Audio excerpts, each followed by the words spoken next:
$1,200,000. Sir, I'm not a beggar. You think you've seen unpredictable? Think again. This customer didn't just act out, they turned the entire shop upside down without warning. Here are the most unhinged customers to ever walk on Hardcore Pawn. And I need it back. I don't got no slip or nothing, but I need my TV. Woke up, TV gone, boyfriend nowhere. And her first instinct was to come to the pawn shop instead of his neck. Interesting priorities. Ordered and it was gone, and I need it back. You sure it's here? Yeah, he told me it was here. No ticket, no name, nothing. But the confidence she walked in with could have bought 3 TVs outright without any negotiation needed. Help you without the ticket, and if it's not in Y'all gonna do something in this mother, because I need my damn TV from out of here. Her boyfriend robbed her, and she showed up to argue with the wrong people about it. Somehow this felt like his plan working perfectly. Yeah. Okay, what's going on? I woke up this morning and my TV was gone. How do you know it's here? Because my boyfriend told me it was here. Ashley stepping in was either very brave or very unfortunate, depending on which side of that glass partition you were standing on. So he stole it from you? Yeah. Okay, so what you need to do is go make a police report? No, I need my TV from here right now. The police report suggestion was genuinely the most helpful thing anyone said to her all day. She treated it like a personal insult. So what you can do, since it's not legal for us to look up somebody else's look name. up my TV, lady. There is not a single pawn shop on earth with a look up my TV button. She was convinced, otherwise and deeply committed. Bring your ass out here and talk to me. And what's gonna happen if I do? Bring your ass And what's out gonna here. happen if I need my TV. Ashley did not come to work that day to get challenged to step outside over a TV that nobody can even confirm exists here. I need my TV. I can't give it to you. Well, you better give it to me, damn it. The calmer Ashley stayed, the more personally offended this woman became. Unbothered energy hits differently when someone is fully unraveling right in front of you. Where the TV's at? I think this is my TV over here. Excuse me. This looks like my TV right here. The speed at which she adopted that TV as hers is genuinely impressive. Attachment formed in under 4 seconds with zero documentation whatsoever. I need my TV. Hello? Can I get my TV? Hey. All right, I might delete this one. At this point, she had skipped the conversation entirely and opened her own investigation. Nobody gave her permission. She did not require it. I ain't buying. I want my TV. Okay, you have 2 options. You can leave. I don't have no option. I ain't going nowhere Yes, you do. without my TV. Oh, yes. She announced she wasn't leaving like the store had personally wronged her and not the man currently living in her house rent-free. I suggest you leave. I do what I want to do. Bye. Big ass off me. Have a good day. Whatever, bitch. I'll be back. Security removed her and she promised to come back. Les has heard that one before. The door was already closing before she finished the sentence. What's up? Man, I need to get about 6, 7 iPads, man, and 6 iPads, 4 TVs, walked in like he was placing a corporate order at a Fortune 500 company and not a pawn shop in Detroit. Sure. What kind of iPads we looking for? I'm looking for a deal, man, if I'm getting so many, boss man. He wanted a bulk deal, which is fair. The number he had in mind was not fair to any living person on this planet. How much can I get all these for, man? 16 items on the table, and Seth quoted $3,500. Completely reasonable. Whatever this man was about to say next was not. 3,500, man. Hell no. $25 each. For iPads, he said it out loud, with his whole chest, in front of witnesses, completely serious. Man, we got money, We spend man. good money in this motherfucker, bro. Time, man. Your forehead too big You always to be bull, that. man. How much you have there? Count it up. Count it, man. You tell me it's yours. Count it up. He put the money on the counter like the physical presence of cash would somehow rewrite the laws of basic economics entirely. But Les was intrigued. When I see money on the counter, I'm here. Seth clearly saw the money and still said no, because $25 per iPad is not a negotiation. It is a fever dream. We ain't leaving this motherfucker till we get the deal we want. Announced they weren't leaving until they got the deal they wanted. Les filed that information away and started thinking about his next move immediately. You're not getting the iPads because they're not what you want to pay for them, so you're not going to get them. We'll buy you. Ashley flagged the security concern quietly. When Ashley says that out loud, the situation has already crossed a line most people would have noticed. We ain't leaving, man. That's what's happening.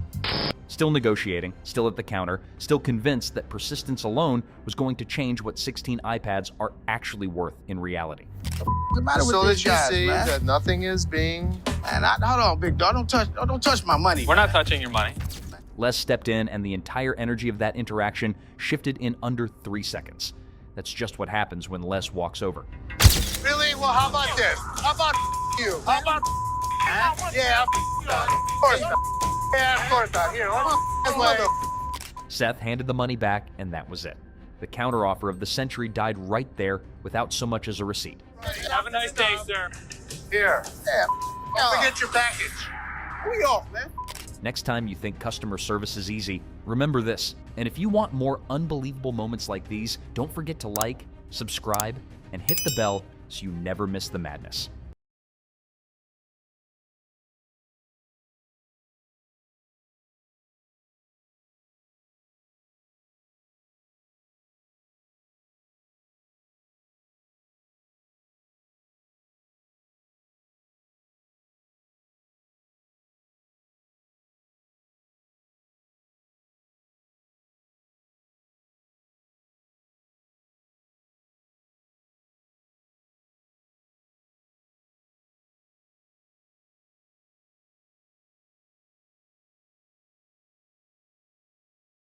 Thank you, sir. Thank you. Thank you.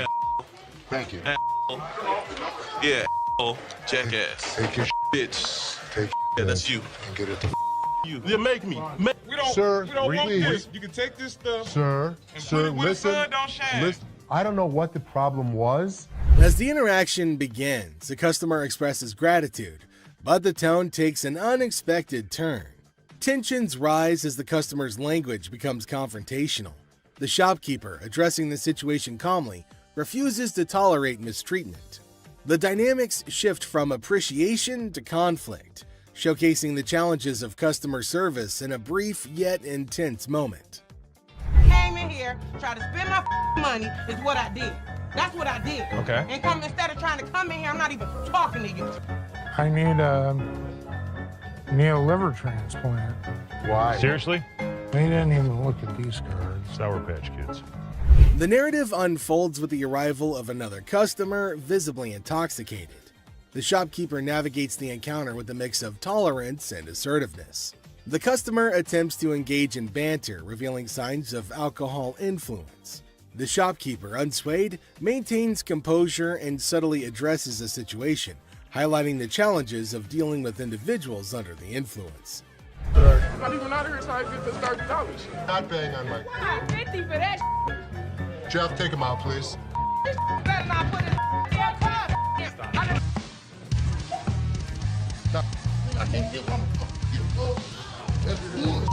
In this segment, a discussion ensues about cards and a potential liver transplant. The shopkeeper encounters a situation where the customer's intentions are unclear. Misunderstandings arise, and the shopkeeper skillfully navigates the conversation. The dialogue touches on humorous elements while portraying the complexity of communication in a retail setting. What is it, ma'am? Is it? I don't know. You tell me. Man, come on, you the dude with the ponytail? The wife's racking my nuts on the telephone constantly. Start 2 earrings in your ears. Does it matter? Just take it off, put it with mine a little bit, let it get a little bit more weight to it, and go ahead and give me my money. Does that make sense? Right this way. You can't come back. Damn this! Go out my way now! One of y'all touch me! I'll break this. I'm more than happy to go to the ends of the earth for you. When you come in like an ass, you be walked out like an ass. The scene takes a surprising turn as the atmosphere shifts. The shopkeeper reassures the customers that, despite challenges, the store is dedicated to going the extra mile for them. The encounter, starting with tension, concludes with an assurance of excellent service. This final part encapsulates the roller coaster of emotions within a brief time frame, showcasing the highs and lows of customer interactions. You need some help today? Man, how you doing, brother? What's the deal on this TV here? This TV right here is $400. $400? Yeah. I was in here 2 weeks ago, sold you this mother for $90. Now you gonna ask me $400 for it, man? In the electronics section of the store, a customer named Robert engages in a conversation about a TV with the store employee. The casual tone sets the stage for what seems like a routine interaction. The customer questions the TV's price, sparking a humorous recount of a previous encounter where he claims to have purchased the same TV for a lower price. Are you kidding me? So you're making a $310 profit off me? Bull, man. Can I help you? Who are you, man? I come in here 2 weeks ago, just like I told this. Do something with your hair, man. And then y'all gonna sell it for $400. You gonna make that much profit off me? As the dialogue unfolds, the customer expresses dissatisfaction with the marked up price, claiming the store will profit significantly from his purchase. A manager steps in, attempting to resolve the situation. Tensions rise as the customer questions the legitimacy of the price hike and demands a resolution, emphasizing the financial disparity between his purchase and the intended selling price. Brother, Where's your receipt? can you not understand English, my brother? No, I can't, my brother. I don't believe that he wants a TV for nothing. I'll just take the TV, man. Right out this door right Sure you here, will. and I'll be gone. I would like to see a trust out here so fast. Trust out by who? Who are you? Les asserts his role, introducing himself and trying to understand the customer's concerns. The customer, however, remains skeptical, challenging the legitimacy of the store's actions. The language barrier becomes a point of contention as the customer questions whether the manager understands English. The atmosphere becomes charged with frustration and confusion. Green Mile. You're talking luck, and they're not going to be happy. Here, I ain't going out the door, man. Y'all ain't gonna put me on the door, man. I ain't gonna know. The customer threatens to take the TV and leave without making a purchase. The manager issues a stern warning, asserting that any attempt to take the TV without completing the transaction will result in immediate removal from the store. The confrontation takes an assertive turn, with both parties standing their ground.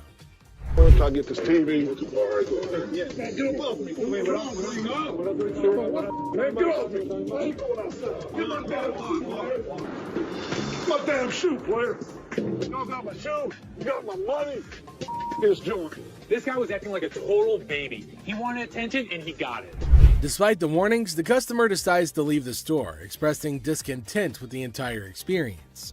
He accuses the store of mistreatment and vows never to return. The situation concludes with dramatic flair as the customer exits, leaving behind a sense of dissatisfaction and a promise never to return. Body slam! Our guy claims his grandma's ring is a lost treasure. Well, that part's for Ashley to decide, whether it's real or something that came out of a cereal box. How much are you looking for? Is this enough to pay rent? How much is your rent? $300. Okay. Do you have anything else? Because this unfortunately is not real. What you mean it's not real? It's not real gold. Basically, y'all sit up here and waste my time talking to you. You don't waste your time. Oh dear, Mr. Sad Story, you've really painted yourself into a corner now.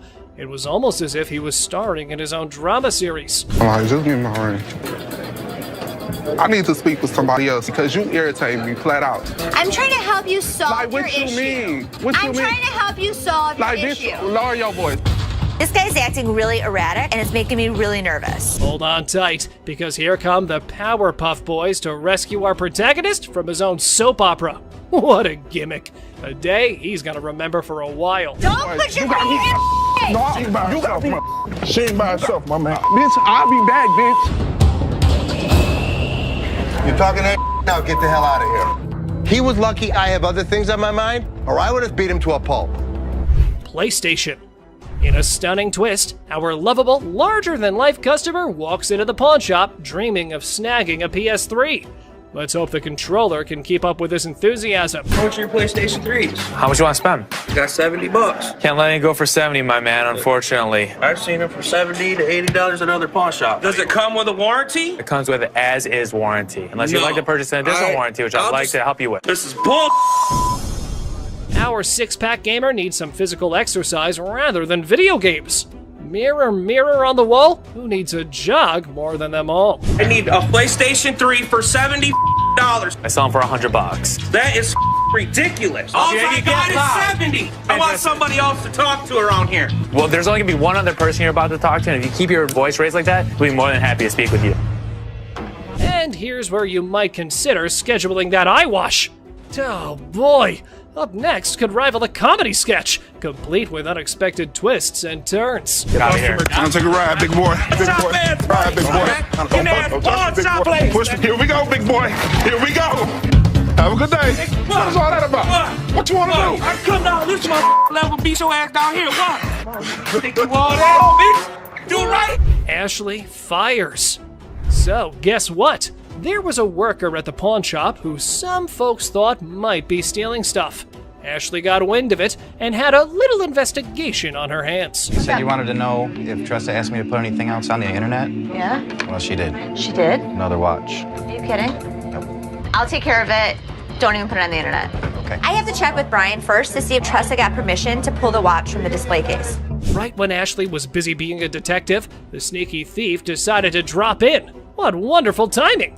Well, since you're here, time to do some explanation. I didn't ask him to put it online yet. I didn't ask him. So he wouldn't just offer it? Right. You said to come to one of you guys. Well, before I would have bought it, I would have came to you But guys. you already asked him to put it on the internet. No, I said, was it a possibility? I pulled it out. Okay, you went around the bush and kind of asked him. No, I'm still not 100% sure if I wanted to buy it. Alrighty then, you're going home because you were not hired to make CEO-level decisions. But wait, there has to be more about this situation. You're fired. Fine, that's fine. I said I wasn't even sure if I was going to. It's fine. I literally told everyone that you weren't as big of a bitch. I was wrong. Excuse me? Get the out of here. Get out of here. Let's fight. Another aspiring pawnshop star enters the scene, ready to sell his treasure.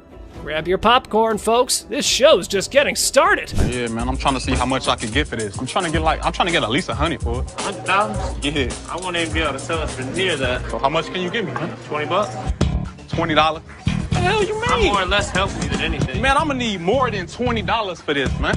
Of course. They're giving you exactly what it's worth, aren't they? So just take the money and run.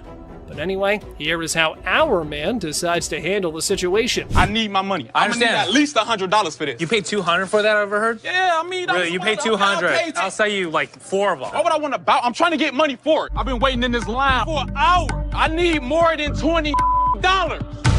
Why is there more staff out here? Well, folks, things took a nosedive when our beloved Les decided to make an appearance. It was like wrestling mania at the pawn shop. Damn! What the you gonna do, old man? Who the you calling him? Really, mother? I got this. More than $20. Get out. Time to go. You. I've been waiting for an hour. Really? Me? You. Yes. How you doing? How you doing? Fine. Good. Oh, wow. How can I help you? Looking. And realistically, I'm not gonna be able to give you a loan on that TV. It's just too old. It wouldn't matter much to me. I would rather sit here and talk about almost 2.5 years, junior varsity. I got a $80,000 resume. So this guy says that he's a Homeland Security officer and has an $80,000 resume. Well, then why are you bringing me an old-ass TV? A customer comes in to pawn a very old-looking TV and DVD player. This is a type of thing that nobody's interested in. I do for you. This stuff is just too old. And I couldn't take this under goodwill just because it's a fire hazard. Look, I'm trying not to just make this. You know what? You know a lot of... Me? I ain't say you. I said Perfect. You understand? Take it out of here. No. I didn't bring it in. I You're don't take give it a out. damn. Oh, yeah? I don't. You think you scare me? You make me. Watch. Seth won't take the man's old items, and neither will the man. I don't Well, you care don't. if I don't. So get the out of here. You make me. You want to see me make you? Yeah. Watch. Don't touch me, man. Hold the up, man. This ass don't ever do no deals with nobody, man. This ass don't do. Take it out. Throwing the dunks on the way on. Man, I'll break his face, man. Man, are you serious? Okay, Squeaky. Time for you to go. Bounce. What the hell, man? Out of my way, man. You straight Have up, a good man. day. The guy thinks he can't be thrown out of the shop, but Seth proves him wrong. How are you? How can I help you guys today? I want a meat coat today. Should I wear a small? Any color? You sure this is a small? It's actually a medium. What? No, I wear a small. Try it. Try it. Suck it in. This has got to be extra small. Let me see here. Let me see. Let me see. Here, help me on this. I got a bad arm here. Let me see. Let me see. Oh no, extra small, extra small. Somebody else that we can talk to. Is that what they're doing around here? I know what I'm doing here. You're telling me you're small. This is a small coat. I want a small. I wear a damn. A woman wants to buy a coat, but she obviously doesn't know what size she wears. Here, try this one. This is the one. Okay, let me try it. Let me try Try it. it on. Yep. I didn't try anything. Way too big for her. He tried me.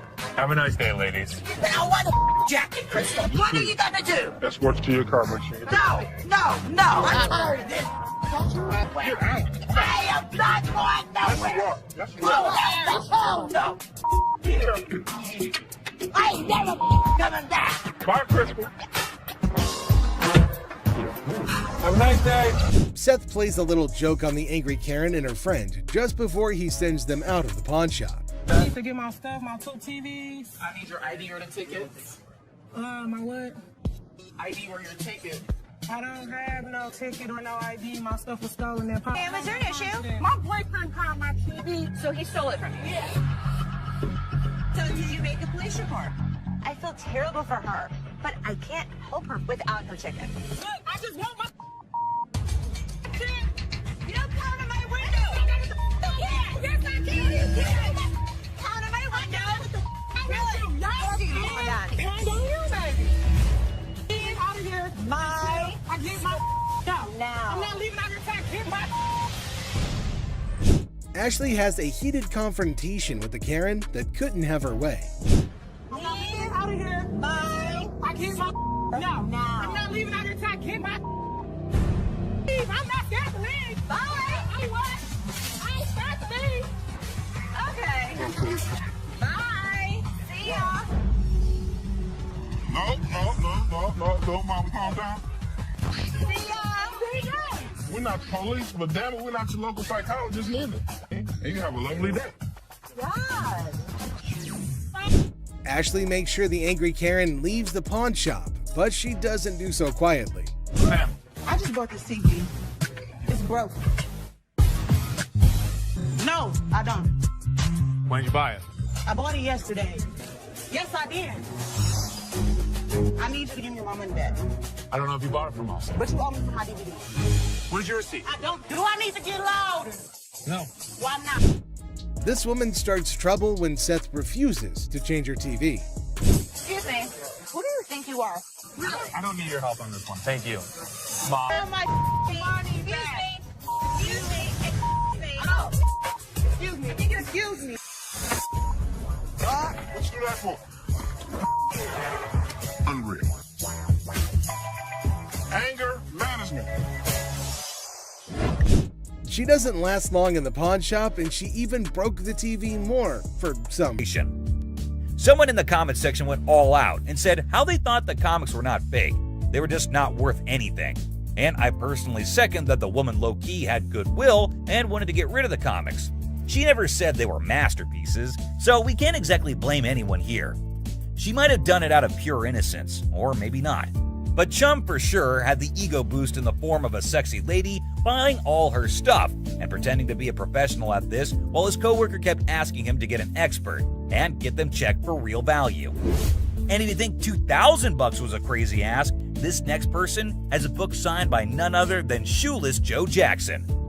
Shoeless Joe Jackson was a legendary baseball player whose legacy is as captivating as his nickname. He's known for his raw talent on the field and the controversial role he played in the infamous Black Sox scandal, leaving fans wondering if justice was ever truly served. In a stunning turn of events, the owner of the book boldly demanded a jaw-dropping price tag of $30,000. I'd like to get like $30,000 for the book. The audacity. But here's where things take an intriguing twist. Are you ready for a mind-blowing fact about Joe Jackson? Brace yourself. Despite his incredible talent on the baseball field, Shoeless Joe Jackson was actually illiterate. Well, he was illiterate. He could not read. His wife signed everything for him. Yes, you heard that right. The man couldn't read or write, which makes his signature all the more remarkable and enigmatic.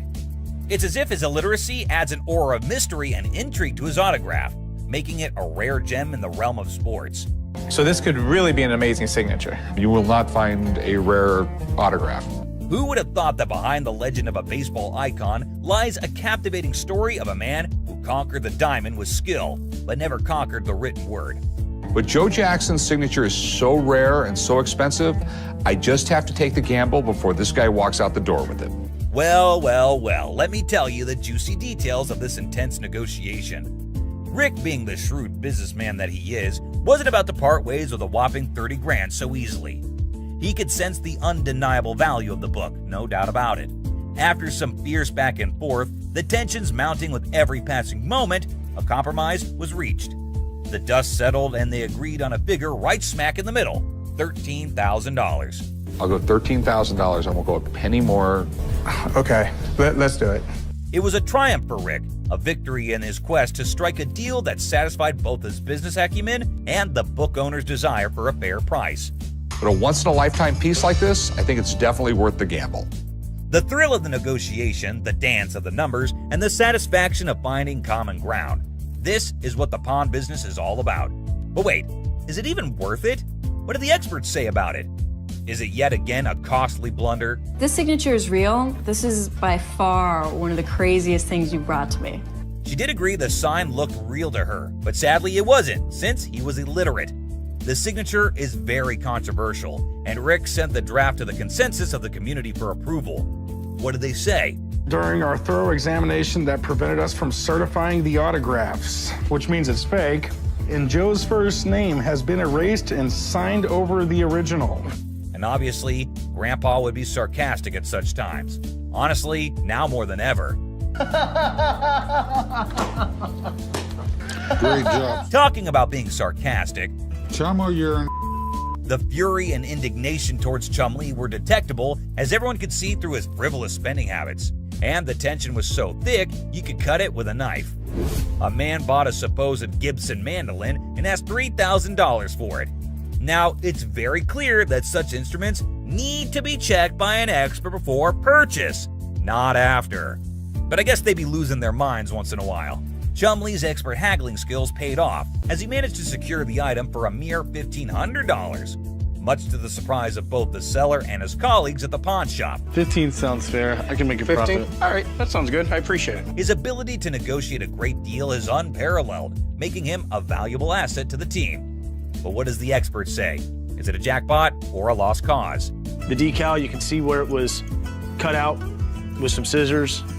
Furthermore, he added this. This is something Gibson never even used. This is fake as hell, man. Well, obviously the people back at the office had some serious concerns about it. You paid $1,500 for this? You're gonna give me my $1,500 back one way or the other. I think this was the last option poor Chum had.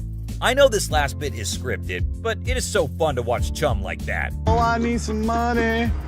Oh, I need some money. Keep playing the blues, Chumley. Thanks, boss. You got to come up with $1,500, so you're going to be here for a while. From his, I believe this is the worst thing to do in pawn shop business.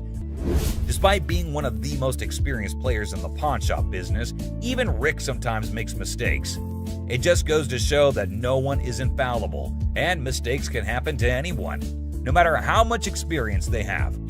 But that's part of the excitement of the business. You never know what surprises each day might bring, and every mistake is a valuable learning opportunity.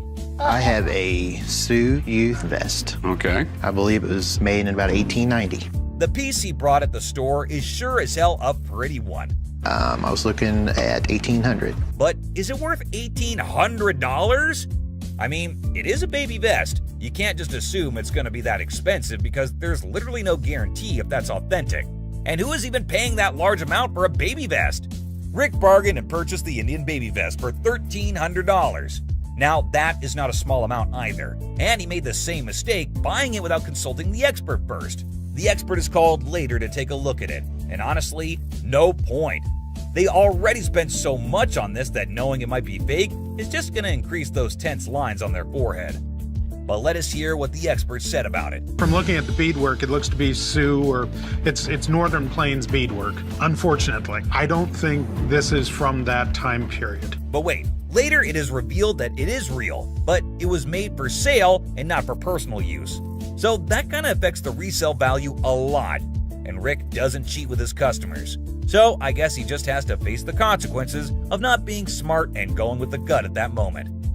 But wait, Corey had a call from someone saying that the vest is actually real. Does that mean Rick is the boss and never messes up? Here, it's Mark Hall Patton. That Indian vest you bought is actually real. Hey, Mark, what's up? Nope. Well, I guess tit for tat. Better luck next time, Rick. I personally love this environment of work for them. They sure do make mistakes, but laugh it off.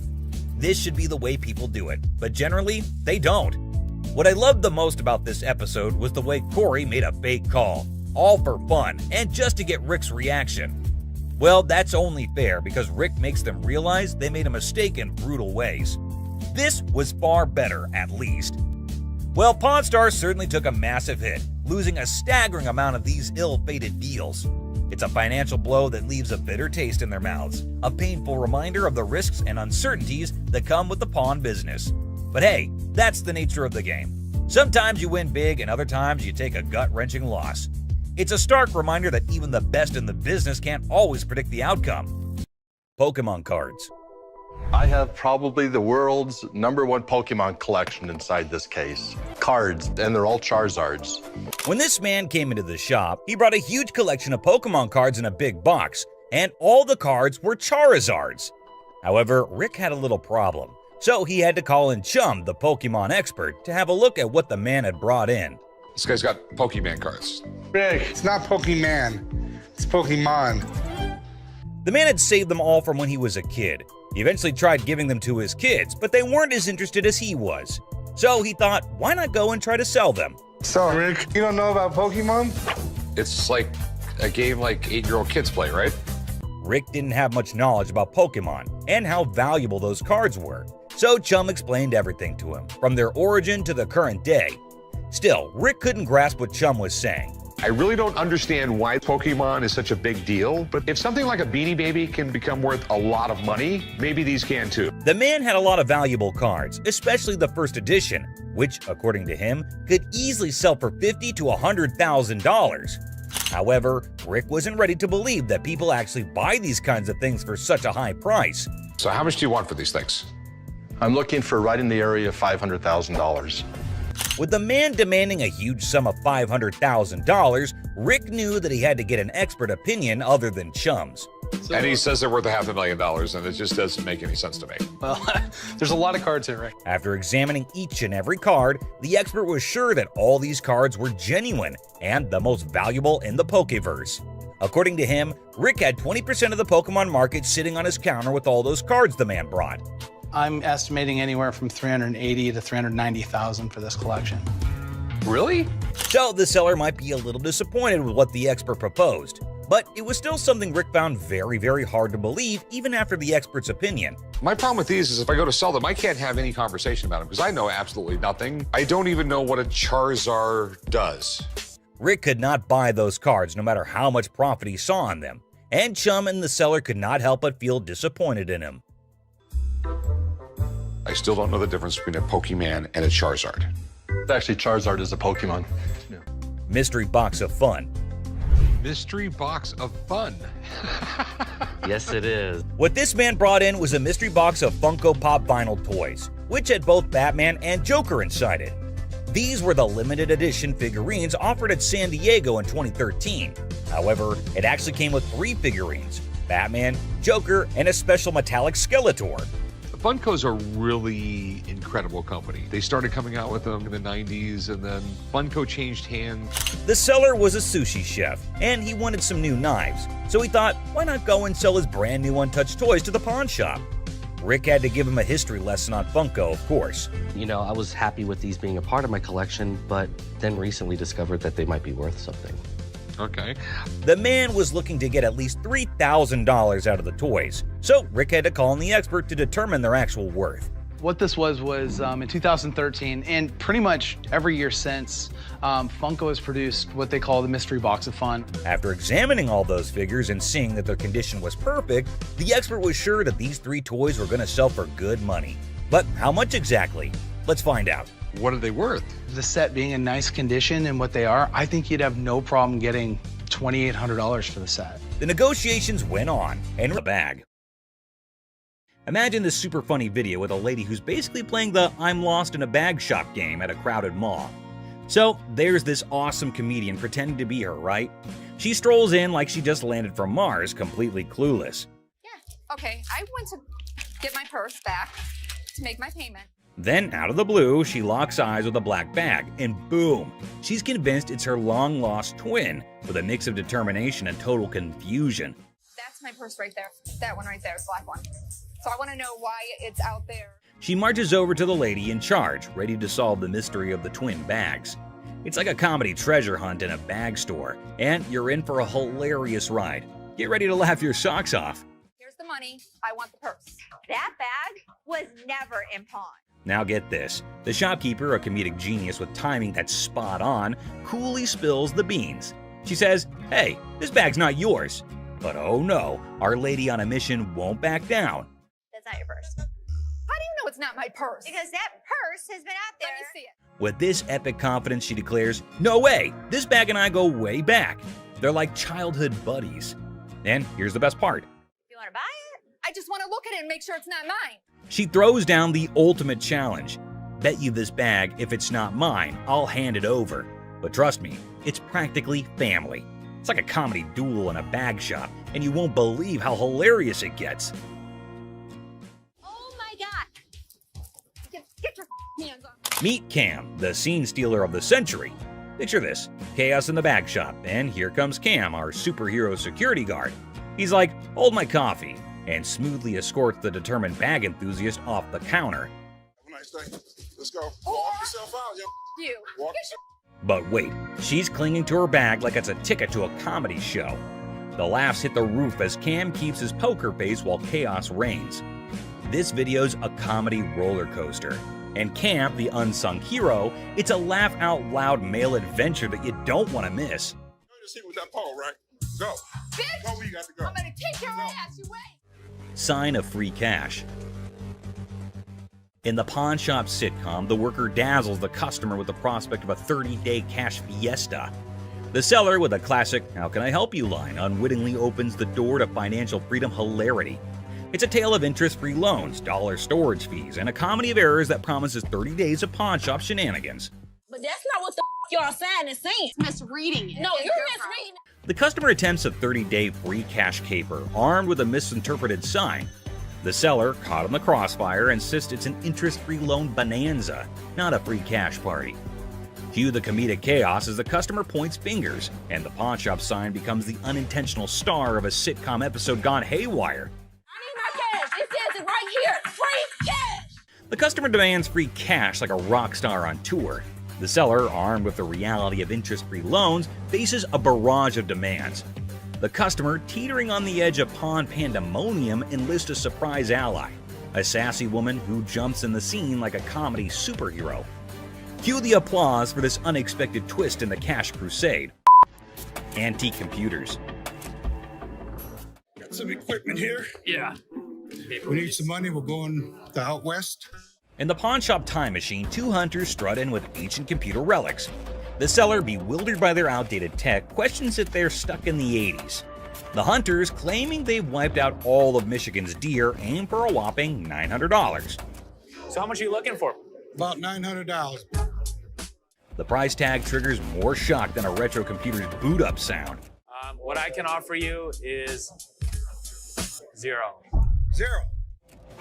Comedy sequel, the hunters scoff at the initial offer of $0 for their ancient artifacts. The hunters, expecting treasure, get a lesson in antique appraisal, leaving the shop echoing with laughter and $0 dreams. Wonderful. Thank you so much. You too. In the aftermath of the failed computer barter, the hunters dropped to an $800 offer, met with a swift and resounding $0 from the pawn shop. ZZ Top, mistaken for Detroit's antique appraisers, exits empty-handed. The seller consoles himself with a printer sacrifice to the dumpster gods. I thought it was you, man. Oh, that's good. Ending the scene with a comedic crash and a touch of musical confusion.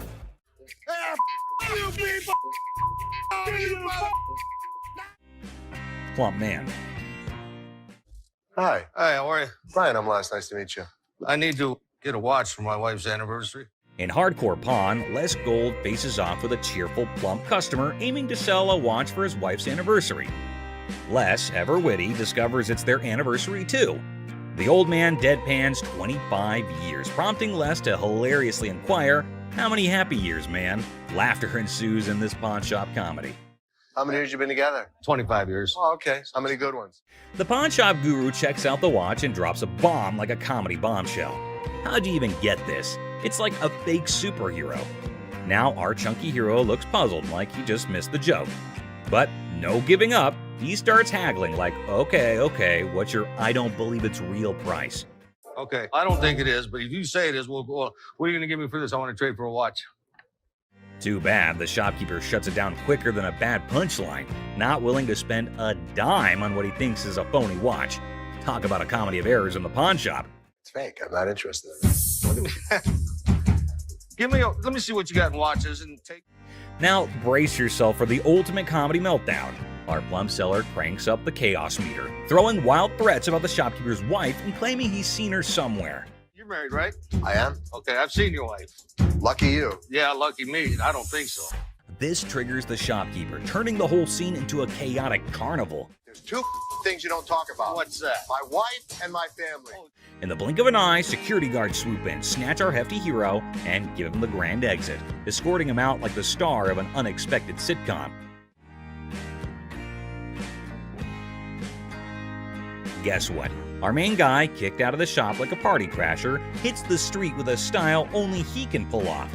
Think military swagger, but with extra oomph. But wait, there's more. He starts yelling all sorts of wacky stuff, turning the sidewalk into his own stand-up comedy stage. Mama and Daddy laying in bed. It's like a roller coaster of laughs. First the weird pawn shop deal, then the crazy threats. And now he's strutting like he's the sidewalk general. If you're up for a good giggle, this video is a must-see. It's like a comedy buffet that'll have you grinning like you just discovered the ultimate joke. Get ready for hilarious. There's never a shortage of people who don't know their item is fake. The truth makes this woman explode at Les, but she never stands a chance because Les has backup. Hi, I'm Ashley. I'm Nana. Nana. Mm-hmm. I called up here and I got an estimated price, and they told me that I could get $400 for these. You called up here and got an estimated price. Yeah. Who did you talk to? Nicole? Nicole. Over the phone? Yes, ma'am. But we don't see them over the phone. She is lying. Where Nikki at? Nikki. Nicole. Well, which is it, Nicole or Nikki? Listen, it's real diamonds. All I know is I need my $400. All right. I'm looking at the diamonds, and I know right off the bat the weight is just not gonna make it. I know I am not gonna be able to help her. I can do 185. No, I'm not. I mean, you're not gonna come in here demanding money from me. Yes, I am, because that's what I called for. Nikki! What? No, Nikki! Where's this bitch at? She all of a sudden darted away from me, started screaming for Nikki. It was like a bat out of hell. A customer comes in to pawn her jewelry, but she's not ready for what Ashley has to say about it. Excuse me. Nikki! First of all, you're not gonna scream in my store. No, first of all, you're not gonna walk up on me either. This is Nikki, and they told me that they were gonna give me $400. Oh, so look at and these, now they telling me that I can't get my money, and I need this now. Don't you dare! I need my money right now. I don't know what this chick was talking about. She was very confused, but I know one thing for certain: Nana needed to go. Baby, like that? Well, you disrespected my store. Y'all bitches. Okay. Everybody in this mother. Y'all. Joe. All y'all. Okay, have a good day. And kiss my ass. Keep walking. Bye, Nana. You bitch. Oh, you mother. Give me a headache. Nana's smart enough to leave before security throws her out, but she makes sure that she's got the last word. Hi. Hello, how are you? Good, how are you? I'm well. I'm here today. I want to pawn my computer. I'm trying to get my son into a technical high school. I know it's ugly, but it's No, I didn't say it was ugly. How much you looking to get? Like 175. Oh, that's not enough. I really wish you could give me like 150. Have you ever had an impound before? Yeah, I'm a gold card member. Get it for you for the same amount that you've had it in for. What was that? You consider the fact that I've been patronizing this business since '97? I really appreciate you're not giving me what I want. Well, I don't give everybody what they want. 157? You done? No, I'm not done. Okay. Do you want the 100? No, I don't. Okay, then goodbye.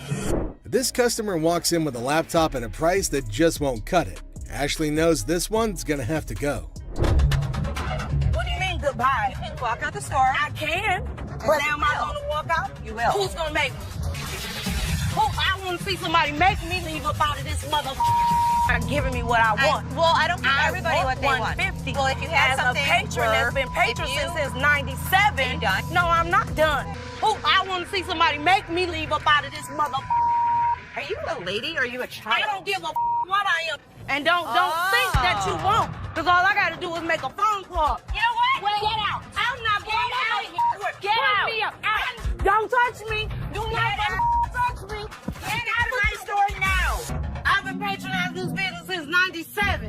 Everything was right? No, I don't. Y'all. Despite Ashley's efforts to help her, the woman goes ballistic. Felix, the security guard, escorts the woman out, but she doesn't go quietly. I was coming in to try and get like $1,500 for this. Okay. I'm trying to get my baby daddy out of jail, and I've been really trying to work things out with us. I love him dearly. I was his first phone call, you know, so that lets me know that he loves me. Huh? No, not $50. I want $1,500 I'm sorry, for I these. can't help you with that. I said. I don't care what you said. I said I want $1,500. I'm not giving you $1,500. $1,500. I am not giving you. To get my man out, okay? I want $1,500. What part of that you ain't understanding? No, don't give me no damn hug. Oh, you need a hug. I don't want no damn hug. Get off of me. Good day, baby. I don't want no hug from you. Sure. I don't want no hug from you. Kiss my ass. Gave her a hug. The woman comes in to trade baseball cards. However, the only thing she manages to do was initiate a shouting match with Ashley. This one is put out the door fast. How are you? I'm doing okay. What can I help you with? Either trying to get a loan on it or you guys can buy it. Mm-hmm. Trying to sell it for maybe like $150. It's $50. Then you know this is cost way more than this. Okay, but I'm not going to pay you for the amount that you think it's worth because it's stained. This is not one of the newer ones. This is not this season. I know about purses. But you still willing to buy for $50 though. So if it wasn't worth, why would you even say $50? So they didn't say it wasn't worth. Can I talk to somebody else? Why do I have to talk to you? Because You I'm the disrespectful. manager. I'm disrespectful and you call me a pepperoni ass? Ugly ass bitch. You're Now not what? the owner. The owner is the other man. You must have. How you get here? You your way to the top. You. Customers are just shocked when they're told the real value of their item, but this it does as the man goes for Les's throat. Good. What's up with this? Give me 1 second, sir. I'm just looking for a couple dollars, you know what I'm saying? To be honest, I don't think we're gonna take them, brother. You say what? We're not interested. Let me speak to somebody else back there. Go get somebody for me, dog. This made me act up. Yeah, what's going on, man? What's going on, cuz? I was trying to tell your man, let me get a couple dollars, you know what I'm saying? About 30, 40. You know? Yeah, I'm not interested. For real? For real. Man, I ain't trying to look out at all. And then you got cuz. You know it's outdated. You got this mother on that bum. Listen, mother. Don't be throwing the at me. You understand? You understand? There's no shortage of entitled customers who come into the store, and this next one easily fits the bill. I mean, what's up with that? Nothing. It's called insane, so. Y'all about to rush me or something? Here's a guy yelling at the front counter. He expects us to give him money on stuff that we couldn't. What's up with that? On that bum. Listen, mother. Don't be throwing the at me. You understand? You understand? Don't be ever throwing the at me. You understand that? You understand that, man? You understand that, dog? Y'all trying to gang up. You understand that, dog? Don't ever throw. What up, though, cuz? I'm up here at this mother alone. Take your hands off my mother. With the customer starting a tantrum, Les finally speaks, and let's just say the others were nicer to the man-child than he was. Yo, y'all ain't over here anyway. I smack the out your ass. Don't even reach behind nowhere. Reach what? Nigga, if I got it, Reaching, Jonas. Don't be killing whatever. my stuff. I don't care how old I am. I'm never too old to beat your ass. American jury. Where the is the loan at? Don't try to stare me down. Hard. On what you gonna do? This guy was threatening me that he's coming back. Does he think we don't have security cameras? Does he think we don't know what his license plate number is? It'll be his worst day if he even thinks about doing anything bad to American jewelry. Tell him carry my shit out, man. We're not taking it out. Try to step up like they was some players. They ain't even really in my ball game. I'm in for real. I'm up. This mother thought he was a badass. As you can see, I'm a badass. Les not only kicks him out, but also ensures the man stays out. If it were up to him, they'd probably ship the man to another state. My ring. You bring your butt out here and you assist me out. What the are you yelling I'm just saying, I want you to be able to hear me through this window. That's kind even. Give your slip, get your item, and get out, bro. But wait, there is a twist we all been waiting for from our protagonist. This ain't mine. This is the wrong one right here. This is I don't know who it is. It ain't mine. Got me check this. Look. Mine's brand new out the box. What is this? Yours. The minute he brought it in, we bagged it and labeled it. Oh man, why do they always have to threaten the old man when things can be sorted through negotiation? But anyway, Here's the inevitable. Hey, get your hands up off me, big fella. Straight the up, boy. Get your hands off of me right now. I swear to God, if y'all don't give me my PlayStation, I'll call 30 goons up here right now. Call him. I'll call 30, 40 goons up here right now. Call him. Meet my lawyer. A woman storms into the pawn shop, swearing their diamond earring and turning her ear green. And guess who's with her? A lawyer, no less. I look at his earring that he says is turning his ear green, and it's a fake diamond with a fake metal. This is not the correct earring for the receipt. I got my lawyer with me. This was wrong. Oh dear, Miss Drama, it's not that simple. Your slip doesn't quite match the description, so getting that refund might be trickier than you thought. Would you like to meet my attorney? I want my money. My attorney will escort you out. You better not put his hand on me. Then you better turn around with your 2 legs and walk out yourself. I'm not walking nowhere. Want to bet? Well, lady, it was time for you and your mannequin of a lawyer to walk out the store, while keeping your respect where it belongs. You don't just tell me what to do. Get out. Yeah, you know, took my money, just sold me a bold earring, got my ear turning colors. I don't care if he had 10 lawyers in here because we didn't make his ear green. It's just a scam. Miss, I'm on the phone, okay? Can you respect my privacy and step back if you're a little too close? Give me a time for. Oh, man! Man, why you break that, man? I dropped it on accident, man. I didn't break it. I thought it was you, man. Oh, that's good. Now you shouldn't have that. Where's Nikki? The lady has arrived at the pawn shop saying one of the workers valued her earrings, and now she's just demanding the estimated price.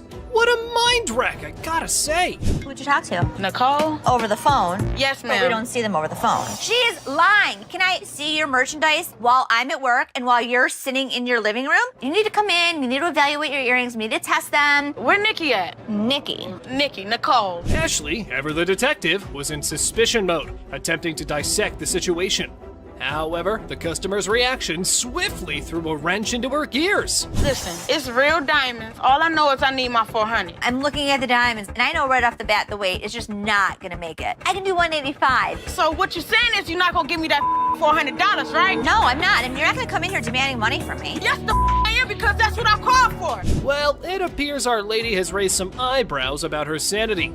The idea of consulting Nikki to identify this loudmouth was now on the table. Where this bitch at? Excuse me, this is Nikki, and Nikki, she claims she talked to you at 10 o'clock this morning. I don't even know her. I need my money right now. She was very confused, but I know one thing for certain, Nana needed to go.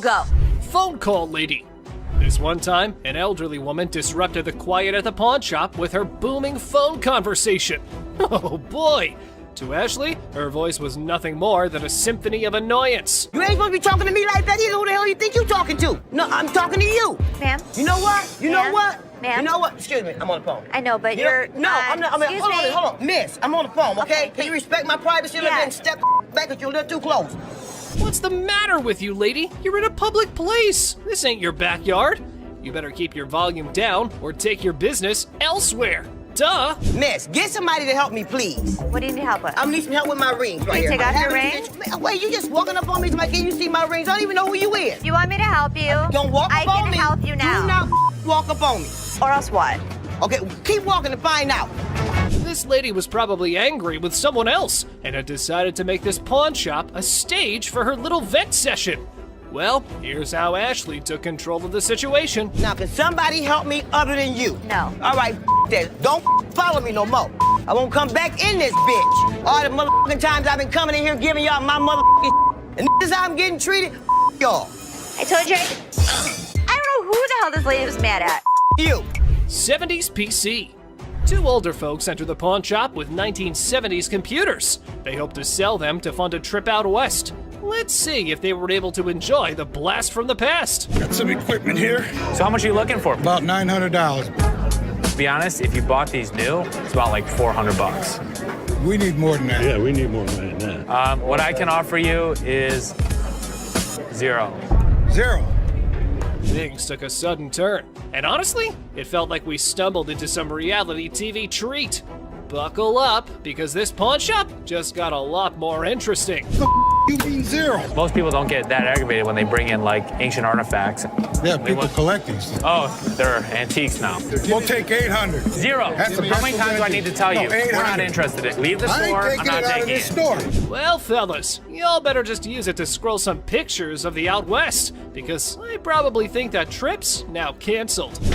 You and you too. Oh man! I thought it was you, man. Didn't have that. Put it in the dumpster if you want. She slap. Our Have a good day. pacifier pawn. Seth, our pawn shop hero, encounters quite the character of a customer eager to part with both a TV and a ring. But wait, what's in her mouth? I'm Seth. Oh, you cute. Yeah. Let me see your ring. That's right, lady. Our Seth here wasn't going to crack open with that pacifier or your flirting skills. How about we cut to the chase and look at the valuables? Push fight. Two buddies square off in a pawn shop brawl over one friend's attempt to pawn the other's beloved PlayStation without permission. This calls for drama. That took my PS, he trying to pawn my your shop. I'm getting my money back. You know him? Yeah, that's my roommate. He trying to pawn my your shop, trying to get some money off, but I want my PS. He owe me money. It's mine. My back. Hey, do me a favor. We're not gonna scream, okay? What's happening here? This ain't your hotel room, spoiled punks. You're just creating a ruckus. Y'all better watch that tone and listen to the pawn majesty. Angelo Steve, is that his? This between, yes or no? I mean, we just trying to handle it ourselves. That's fine. Steve, I'm gonna ask you one more time. Is it Angelo's or yours? It used to be his. Okay. He owe me money. What else supposed Steve? to do? It's my pay bill. Coming on, I ain't saying I gotta tell you what I'm gonna do. I gotta send all my tell you what I'm gonna do. All right, guys, you probably want to take your business outside because there are some customers here who are not in a mood to listen to your story. Come take Can I see it? Come with me. You know, I'm a pawnbroker. I'm not a kindergarten teacher. You guys go talk about it amongst yourselves, and when you figure it out, then come back inside, okay? Until then, I don't want to hear you arguing. You grown men, not kids, go on. All right. Free grab. The girlfriend decided to pawn her boyfriend's Xbox, and now he's on a crusade to rescue it. Lesson learned, right? Pawning is such a brilliant way to solve everything. My girlfriend, she came up here and she got rid of my Xbox 360 and I came up here to get it back. Okay, you get the ticket? No. I can tell you her name and you can just give me my 360. I can't give you any information about somebody else's account. You just need to give me my stuff. But our man here forgot that this store needs a police report for such incidents. So how about you keep your volume down, gamer? Instead, this is what he does. Can I just have my... We can sell you another one. Well, let me just look for one that I want to grab. Okay, you go that way. Wait right what here. Hey, 360 there, and bro? I'll sell you one. Stop right here. No, ain't no And I'll selling. sell you one for $200. No, I can grab one for free. Excuse me? Yeah, you can heard. do what? What in the world was this dude thinking? He was running around like it was a jogging park. But hold on to your seats. Big Joe was here for a run too. Hey! Get out of here. Get the out. Now. All right, Don't ever step back my You gonna car. make me move? Get out of my face in my store. Bye. My dad truly believed that this glass could be something. Space for years. Okay, I'm not... $4 grand? $4 grand, that's probably my... From a killer ride to something straight out of Star Trek. Welcome back, Pawn Squad. Get ready to explore the shady side of the pawn world as we uncover 5 super rare illegal items encountered on Hardcore Pawn. Another day at the pawn shop, and you never know what surprises will walk through that door. Today we've got Seth bringing in something that's blowing everyone's mind, and boy is he in for a shock.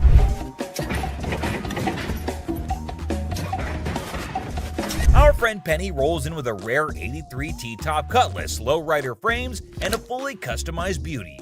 Whoa, whoa, whoa! This is the stuff dreams are made of. These babies are like finding a needle in a haystack these days, and you can see Seth's eyes light up with excitement. Easy there, Seth, don't get too carried away. We see all types of old cars come through the store. Does it do the 4-wheel hop? It could if you wanted it to. This amazing car is decked out with 4 switches and can hop up to 72 inches in the front. And guess what? If you're up for it, it can even do a 4-wheel hop.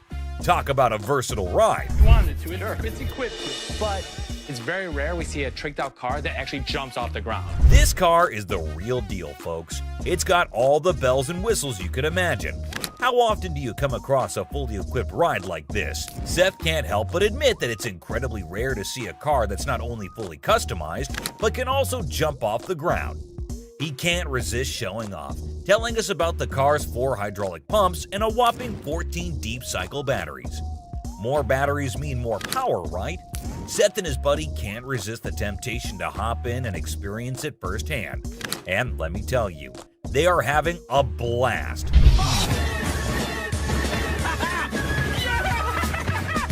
Now, Seth really wants this car, but he wants it at the right price. Penny, on the other hand, is hoping to fetch $12,000 for it. Will Seth bite the bullet and make the deal? Well, here's the twist. How about $4,000? Seth is only willing to dish out $4,000 for it. Whoa, talk about a huge drop. You can see the disappointment on Penny's face. He explains that he spent $4,000 just on the paint job alone. After some negotiation, Penny agrees to settle for $10,000. But Seth tries to push it further, offering $7,000. You know he wants it. It's very rare we see a tricked out car that actually jumps off the ground. Penny, being the wise guy he is, doesn't take the deal. In the end, they part ways on good terms. Well, folks, let's hope Penny finds another buyer who's willing to meet his price for this fully customized car. It's always a thrill to see unique items like this in the pawn shop. And who knows what will come through those doors next. Stay tuned for more pawn shop adventures. But here comes another gem-filled day at Les's pawn shop. It's a waste of time, Dad. You'll see. We have a woman who's brought in some stones she discovered at her late grandmother's house. Her goal? To gather enough cash to cover her dear grandma's funeral expenses. Poor thing, she's not quite sure about the value of these stones and is expecting to receive a modest sum for them. Younger. How much did you want for these? Anything would help, like $50 or $100. Enter Ashley, who wants to assist but has serious doubts about the authenticity of these gems. On the other hand, Les is a big softie who sees potential in these stones and wants to help the woman out. Why? It's a waste of time. This could be custom jewelry. Yeah, it could be, but I think some of these are... Now, Ashley isn't on board with Les's plan. Talk about family drama. She's doing her best to convince Les that this is a complete waste of time. But Les has something up his sleeve. He's arranged for a gem expert to come in and assess whether the stones are genuine or not. And let me tell you, what unfolds next is nothing short of astonishing. Brace yourselves, folks. Holy... Oh my God. These stones turn out to be the real deal. Crystal's life is about to take a major turn. All the stones, except for one, turn out to be plain old glass. But that one stone, oh boy, it's a game changer.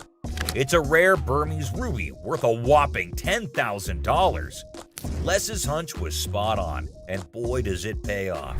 So we'll be able to give you $10,000. Crystal can hardly believe her luck. She's ecstatic and still pinching herself to make sure it's real. And you know what? Les deserves a round of applause for his intuition and faith in those stones. Well done, Les. It just goes to show that sometimes you can stumble upon hidden treasures in the most unexpected places. Crystal's journey from uncertainty to a life-changing discovery is a testament to the unpredictable nature of the pawn shop world. Who knows what other surprises await us in the future? Stay tuned, folks, because the adventure at Les's pawn shop is far from over. Hold on to your seats because this next guy is about to unleash some of the rarest goodies on the market. 5, 6. Brace yourselves, space geeks, because this is gonna blow your mind. So this guy rolls up with a bunch of crates, and let me tell you, the anticipation is real. Got a couple things. I have some Star Trek things, and I also have things from NASA. He's got some seriously cool stuff from the Star Trek universe, and even NASA. I mean, come on, that's pretty awesome. It's clear that this dude is a space enthusiast through and through, and his collection is off the charts. Honestly, it's a total flex. Like seriously, you gotta take a look at this thing. This is all the kind of stuff that you're into. Now, here's the kicker. Ashley confesses that she and her brother aren't exactly die-hard Star Trek fans. But guess what? Every time they get anything Star Trek related in their shop, it flies off the shelves. I'm not a Trekkie girl. My brother's not a Trekkie guy. But when we get Star Trek stuff in here, it flies off. Talk about a lucky break, huh? This guy managed to gather all these valuable items from various Star Trek conventions across the country, thanks to his gig as a truck driver. Talk about dedication to the cause. But wait, it gets even better. He pulls out this kit from Paramount Studios, which is a seriously impressive piece in his collection. To give to radio station to run ads for the show. It's an authentic set that was sent to a TV executive when Deep Space Nine first hit the screens. Now that's some next level stuff right there. You can't help but appreciate the sheer coolness of it all. Here's the catch though. All this awesomeness comes at a price, and Seth, our shop owner, is taken aback by the asking price. This was $1,000? Yes. Wow. $1,000? Yes. Why? Why is that so Because much? it's custom built and it all lights up and works. The guy wants a whopping $1,200 for everything, unless ever the savvy negotiator tries to bring it down to $700. It seems like a stalemate, but fear not, because Ashley steps in with her clever thinking. After some intense back and forth, Ashley manages to strike a deal. $800. She works her magic and secures all these incredible items for just $800. Can you believe it? Talk about a happy ending. Everyone walks away satisfied. The customer gets a fair price, and our shop owners have some killer new additions to their inventory. Who knew that a truck driver with a passion for Star Trek could bring so much excitement to our little shop?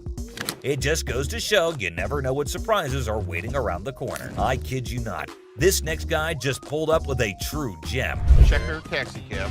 I don't know about the original miles. Meter still. Can you even fathom it? It's none other than a 1982 checkered cab. Whoa, now that's what I call antique. Take a gander at this beauty. It's in remarkable condition. It's evident that the owner showered this car with lots of love and care. Kudos to him. Did you call for a cab? Did you call for a cab? Now, hold on to your hats because there's more to this story. Our daring duo, Les and Seth, decided to peek under the hood. Lo and behold, their jaws dropped. Look at that thing purr. Don't you lose money because you get there quicker? And it all goes... The engine looks splendid, almost brand new. How cool is that? But wait, there's a fascinating tidbit about this cab.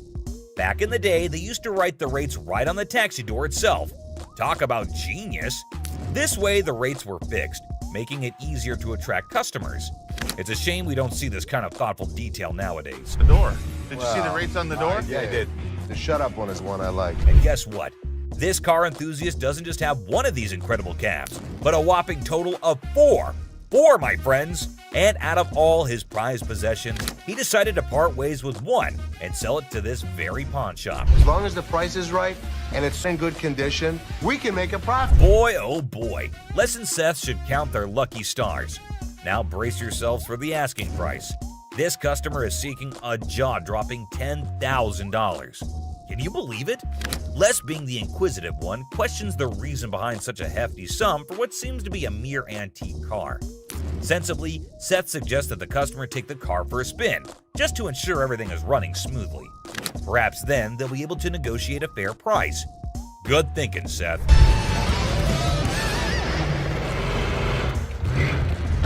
Les, ever the insightful one, recognizes that this is not just any ordinary car. It's a masterpiece, a truly unique item. Plus, considering its excellent condition, they can actually turn a profit from it. However, much to their disappointment, the customer refuses to budge below $8,500. Sadly, no deal can be made today. Nonetheless, Les wishes him luck, and we join him in hoping that the right buyer comes along for this exceptional ride.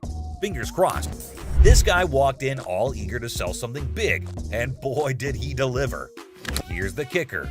Is it actually silver? This is literally just a regular mannequin and plywood. He actually got it from a movie theater where he used to advertise. And get this, he owns his own comic book store. And that's how he managed to convince the set designer to let him take it home. And the next day, but then in comes Seth, our resident genius manipulator. What he does next and how he convinces the customer will truly shock you. Hey, sometimes you gotta stick to your guns. Well, after giving it some serious thought, the customer ultimately did decide this. It's a pleasure. We're gonna go surfing on home. See you later. And walked away from the deal. But wait, there's more. They can all happily move forward. It's smooth sailing from here on out. And that concludes our thrilling journey through 5 super rare illegal items on Hardcore Pawn. This guy, I kid you not, strolls in without a single thing in his hands. The suspense is killing me. What on earth could he be after? Brace yourselves, because this one's about to blow your mind. So a guy comes in asking to tattoo their logo and get paid for it? Now, I won't sugarcoat it. This idea might come off as a tad bit idiotic, but hey, different strokes for different folks, am I right? I don't think that this guy was thinking through this. My dad wouldn't get it done, so why the f would this guy get it done? Guess what?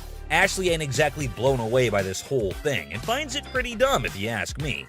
Just when you start thinking he's all about giving props to the shop, it turns out he couldn't care less. You got any tattoos underneath? Holy moly. This dude means serious business, I tell ya. Brace yourself for the mind-boggling price he's demanding for that tattoo. Well, I'm looking in the range for about $1,000. $1,000. Yeah. He is so crazy for that. Now we're in a bit of a pickle trying to figure out who the real idiot is, him or Les. I mean, this guy is practically selling himself here. Come on, Les, get your act together, buddy.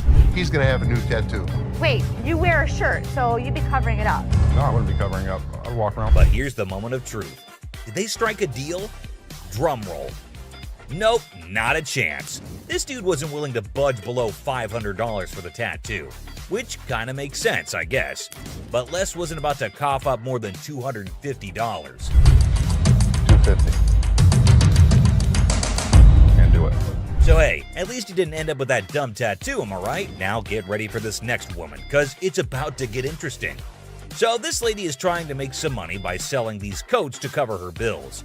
But honestly, the coats didn't look too great, and neither did her chewing. 415. Is that what you said? Well, I said it 400 apiece. But Ashley was totally caught off guard by that. And seriously, the price is insane, don't you think? Now she's stepping in, offering some real prices. Let's see how the other person reacts to it. $40. No doubt that's absolutely hilarious. Now they're trying to haggle, but it's honestly gross and distracting when she chews like that.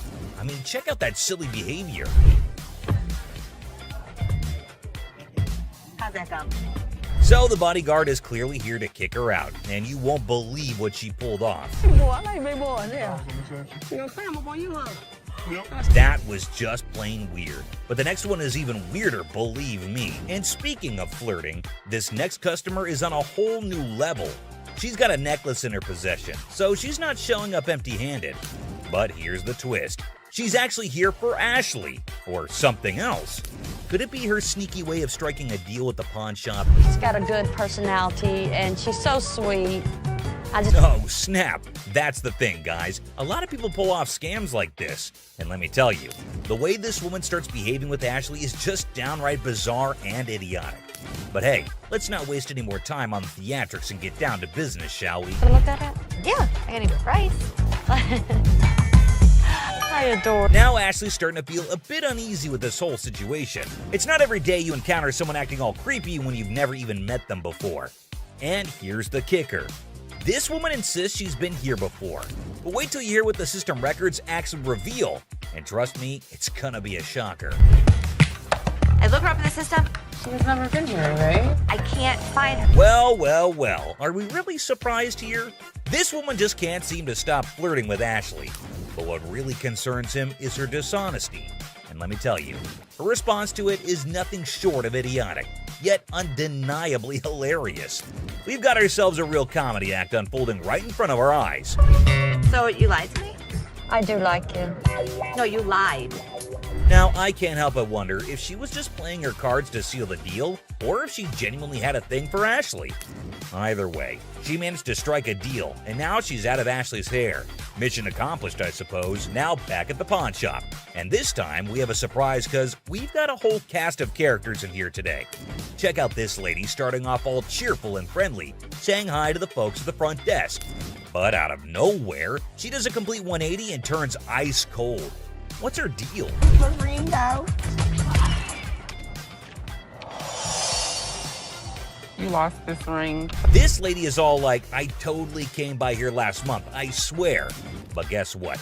The computer ain't lying, my friends. The receptionist straight up told her that her precious ring is nowhere to be found. And you know what? It's on her. If she really cared about that ring, she should have shown up way sooner to claim it, but she didn't, so tough luck, I guess. You didn't bring it last month. You brought it 4 months ago. Now this lady is totally losing her marbles, you know? I mean, it's kind of dumb if you ask me. She should have just remembered where she left her stuff, but no. Instead, she's going off like some chatty old grandma, non-stop yapping about it. Give me my motherfucking ring and let me see a manager in this bitch. I'll get you a manager in this bitch. Oh boy, we've got a real character on our hands here. This lady just won't accept any responsibility, I tell ya. Hey lady, newsflash. It's your job to remember, not his.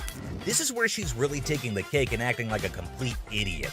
And get this, she starts pointing fingers at poor Les, blaming him for this whole mix-up. You got me f***ed up. Well, no, you got yourself No, up. you got. Can you believe it? I mean, come on, lady. It's clearly your fault, not his. Thank goodness for that bodyguard who swiftly stepped in and removed her from the scene. I gotta say, it's giving me secondhand embarrassment. Just look at the unending drama. Sorry that your grandma's ring exceeded its time limit. You made the mistake and did. But what we've got next will blow your mind. So it's just another day dealing with annoyed customers. This lady was supposedly waiting for 2 hours, or so she said. But man, isn't she a little too aggressive? Oh, you gonna ignore me. Can I get some help? Now Ashley jumps in to handle the situation, but this lady won't even let Ashley speak for a single minute. Such a big mouth. You need some better help up in here. I've been standing here going on almost 2 hours. This lady just won't quit shouting, and to be honest, Ashley is so done with it. But you won't believe what this customer does next. It's seriously shocking. Because he told me. Excuse me. Seriously, what kind of lady does that? I get that she's mad, but why resort to getting physical when the manager is talking calmly too? Wait, and this lady couldn't handle it, I suppose. You won't believe what she does next. Seriously shocking stuff. Man, what the? This customer walks in claiming she's here to get back the stuff she pawned off. But guess what? Sit. Buy. Not pawn. They were buy. Turns out she didn't pawn anything. She straight up sold it off. Man, this lady is clueless. She doesn't have her ticket and she expects someone to help her out? Seth tries to intervene, but it's pointless because this woman just can't grasp the fact that without the ticket, there's nothing anyone can do. If you bring me the ticket, I'll be more than happy to take care of it for you. I need my. Show me the ticket. I don't have my ticket. Now she's all paranoid, thinking people are trying to deceive her, and she's planning to take matters into her own hands. Uh-oh, that can't end well. At this point, it's best to just walk away, lady. Phone call. I'll be up here to handle y'all motherfucking Who are you having? This lady is refusing to leave until her brother shows up to give the pawn shop owners a beating. How messed up is that? Seriously, this woman needs to just shut up. Better be ready. For what? Because my brother's gonna come up here and handle what? And there you have it, ladies and gentlemen. These were just a few of the characters who made it onto our Idiot of the Day list. Customer flirting. Imagine you're ready to pawn that chain, right? How about using your charm to score a sweeter deal? Remember Ashley? She had a customer smitten with a better offer. You're the first person I met when I first come here to this pawn shop. Yesterday, I come up here and I got my chain out. Now I got to pawn it again. Well, how much you have it in pawn for before? Oh, I had it on 120. I was going to pawn it for 200. Do you want to take a look at it? Yeah. Just wait, my friend. What's the plan here? You and Ashley? Do you like BFFs? Now, from where this unconditional love stems, suspicion might be knocking at your door. I can't find her name in the system. You sure can keep a woman waiting. Well, here's the thing. I don't even see you in my system. So you lied to me? I do like you. No, you lied. I adore you. I appreciate would not that. lie to you. Whoa, that confession strategy is next level. But hey, reality's the ultimate plot twist, right? Plans in our heads versus the real-time remix don't always sync up. How much did you get on this? I get the last time 120. Okay. I'll give you 130. Okay. All right, step on over. I think I've got a customer for life. It's good to see you. Nice to see you. 700 cockroaches. No shiny metal, no problem. Time for a quirky twist. Snag those cockroaches and hit the pawn spot down the alley. Who knew creepy crawlies could be the new currency? Hold the phone, folks. His eerie charm's catching on. They are Madagascar hissing cockroaches. Oh! Ew! Ew! Ew! Ew! Did you want to see one? No! Close it! Yeah, those gross goodies. He's got his sneaky secrets for that oddball offering. I was using them to feed my Savannah monitors. That is disgusting. How many do you have? If you pick one of these up, they're actually heavy because there's so many of them in there. I really do believe you.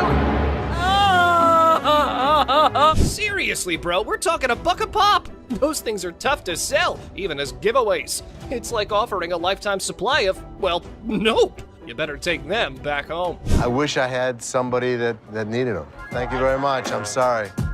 I bought living creatures in the past. Cockroaches isn't in our repertoire, but the best thing about it, the look on Ashley's face, priceless. That was gross. Chicken Man.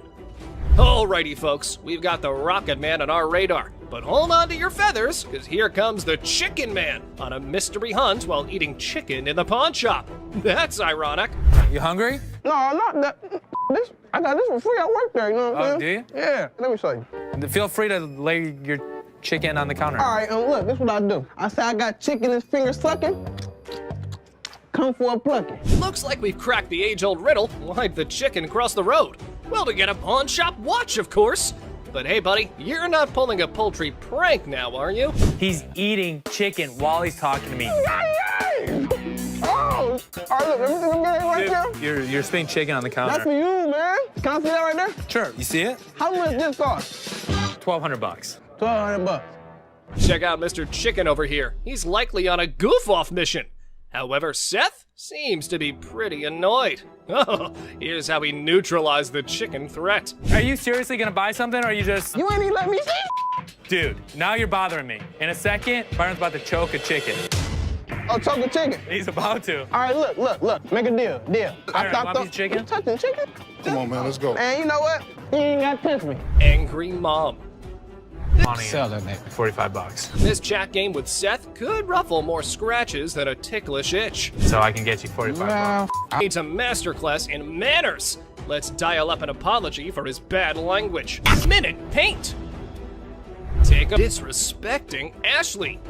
This man is on the hunt through the shop, spotting a bed-cum table. He's got a plan for some store-wide spotlight drama. Look what he has to say. This is a sex table, baby, right? Kicked in the face. Go back, disrespecting my daughter like that. Striking a nerve on a calm day. You go, Les. Sometimes has things on it. Why is it so freaking dirty, man? Because it's used. That's why it's $397.77. Really? Well, I only got $200. What's the dilemma here, man? Buying a used sofa at a pawn store and expecting showroom shine? Your brain might not function properly to have such an expectation, sir. Let me try this out, man. I'll tell you what, my shoes are cleaner than this couch. Then don't buy it. Make me a deal. I got cash in my pocket, man. Wow, Come on, man. $200. Come on. Did you catch the words he just uttered? Mr. Couch is clueless about the league he's stepping into. Time for him to gear up because less is on the horizon. Okay, it's time to go. Come on, man. Come on. Here we go. Yeah, come on, man. Here, come yeah, on. man. Come on. Don't make my... Come on, man. This is how we do it in the deep. Yeah, walk out. Walk out, my man. Deal with the devil. Here's a spooky one. This might not be your... To meet somebody that's older than my dad. So how can I help you today? I want to get rid of this gold. I don't want gold. I want money. I think he's crazy. But interesting fact, people, this time around, you don't have to give your soul in return, but some cash, and the devil's good to go. Here's what happened next. This guy might take the cake for the weirdest guy that has ever walked through the store. How much you want? Tell me what you give me. I could have gotten $650 for this stuff. Can't do it. Maybe $650. Les hasn't ever made a deal with the devil. But this time around, he's willing to crack this one, being ready to outwit even the Mark Trickster. You want $610? I take $650. I can't give it to you.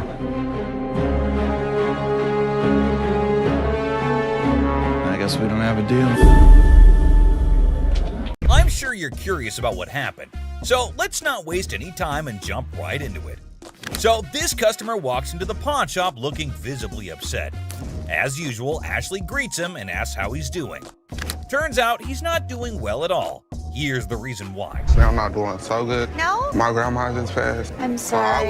It's really sad to hear about it. Now, he brings along I look like fun in my TV.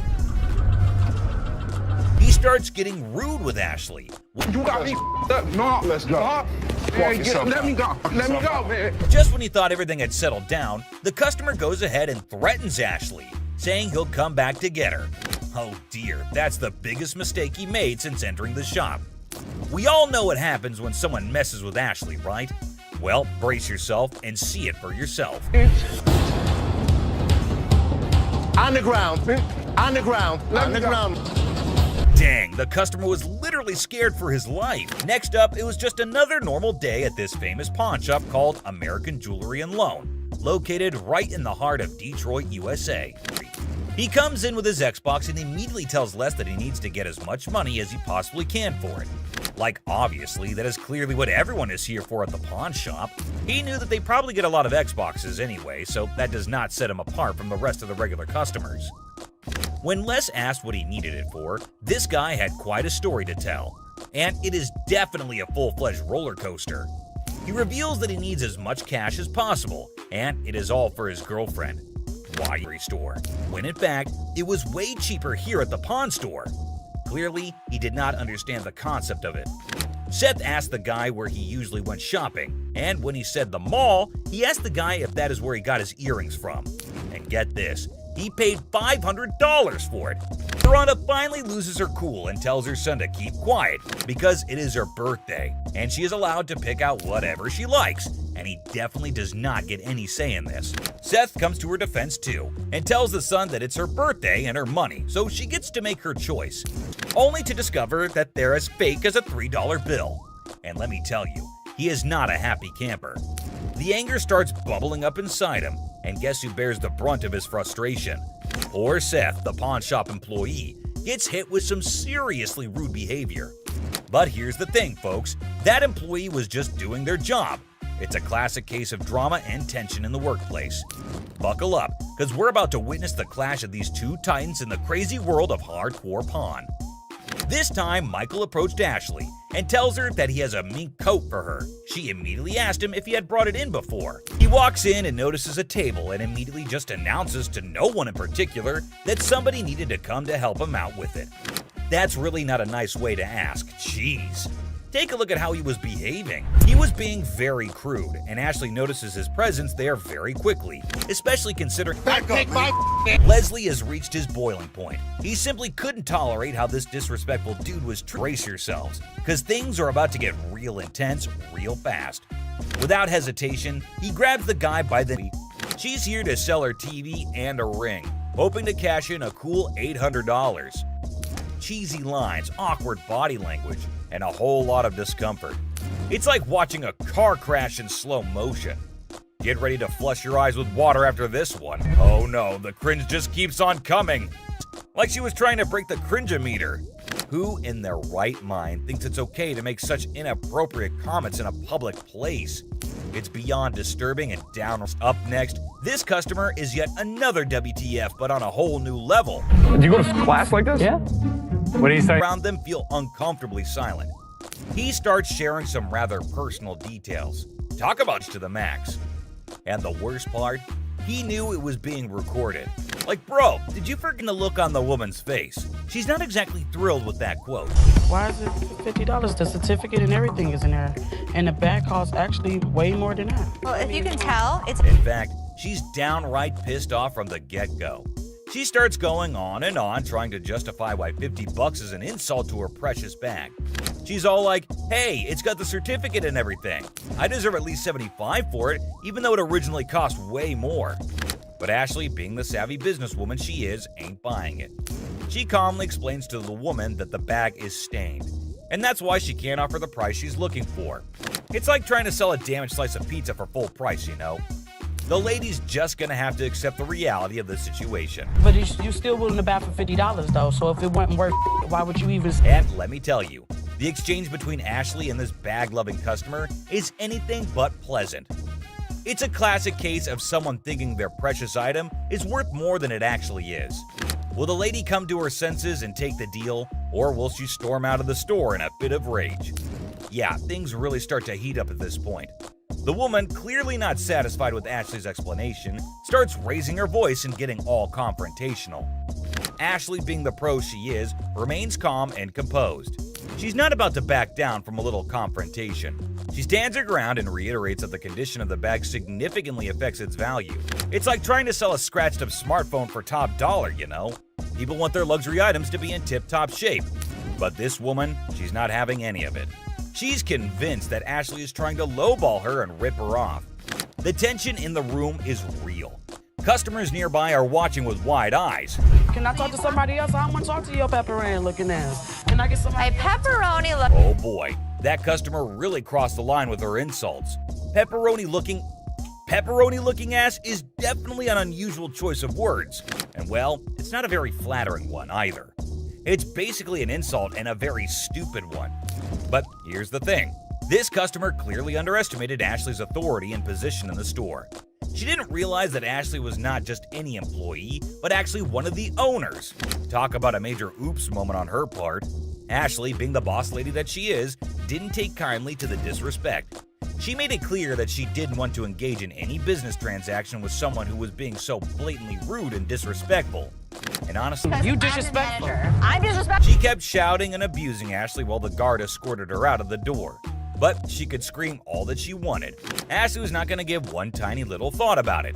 You disrespect them? She's so pissed at everyone, OML. If you've enjoyed the wild and outrageous encounters we witnessed today, make sure to hit that like and subscribe button to never miss. The woman leaves angrily and this situation doesn't get resolved. On picking up very expensive pieces, grabs less. That's why it's so inexpensive. I gotta tell you, man, that's nasty. Our used furniture sometimes has. The customer begins being disrespectful to less. And let me try this out, man. What? My shoes are cleaner than this couch. Then don't buy it. Make me a deal. I got cash in my pocket, man. Wow. The man doesn't like how the couch looks and tries to pay less for it with the money that he has. He starts being rude, saying bad things about how dirty the couch is and insulting the store. I bet you're the mother that's been sitting on here farting. This was actually my couch. We had a reupholstered and I gave it to Ashley. When the comment. Les, the owner, has had enough and confronts the disrespectful customer, defending his daughter and the store's reputation. How we doing in the deep? Les decides to end the interaction, urging the. Excuse me. Hi. Hi, I have a question for you. Yeah. Okay, I went to get my purse back to make my payment. She's telling me this is expired. That's my purse right there. That one right there is black one. It was parked in the warehouse. How could someone steal it? A high-tech thief could get into this warehouse easy. Rick becomes anxious when he learns a hot rod. Later, Rick learns that the Roadster is worth a lot more than he realized, valued at nearly $68,000 in potential loan amount. What are you talking about? You said you were coming in to get a receiver. Why'd you take my ring? Well, I wanted to see how much it was worth. Well, why'd you take my ring? Yesterday you said you needed bike parts and didn't have the damn money, and all of a sudden you got my damn ring. The problem started when Les checked the ring to see how much it's worth. The customer. However, Ashley stands firm, recognizing the futility of the scam and the level of wrongness involved. It's like trying to sneak a peek at the answer key when the teacher is watching. Yeah, that's not happening. First of all, don't talk to me like I'm an idiot. Give me my purse or I'm gonna come over that counter and get it myself. Oh my God. Get your hands off me. Let's go. You. With a swift resolution to this failed escapade, the girl finds herself unceremoniously escorted out of the store. Lesson learned. Ashley's scam radar is always on, and jumping over counters won't get you far in this pawn-filled drama. Enter the family feud. Ashley drops the bomb on her brother Seth, calling him a hypocrite. But why? Well, he casually throws around $880 for a painting, while Ashley, according to her, can't even snag a deal for $30. Sibling dynamics at their finest. So instead of working, you're watching me. I was out there, and you bought something for $880 when you gave me such crap about that. The plot thickens as Ashley confronts Seth about the apparent double standards. She probes into the intricacies of spending $880, questioning how bad it could be. Seth, in classic sibling fashion, argues that his purchases are all about resale value, a concept he conveniently forgets when it comes to Ashley's shopping habits. According to him, he's the revenue guru. You are just a hypocrite. She was just being ridiculous. I just want her to stop talking. Ash, what do you want from me? Apologize to me. Apologize? Apologize because you're such a hypocrite. You know what, Ash? I'm sorry. There's two guys out here that are saying they were scammed out of their laptops, and that whoever did it is working with one of our guys. You want to come out and talk to him? All right. Thank you. Y'all sign the seat, bitch. It says I get free cash for 30 days in this month. Where does it say that? Free cash. Where does it say that? Who told you to get it?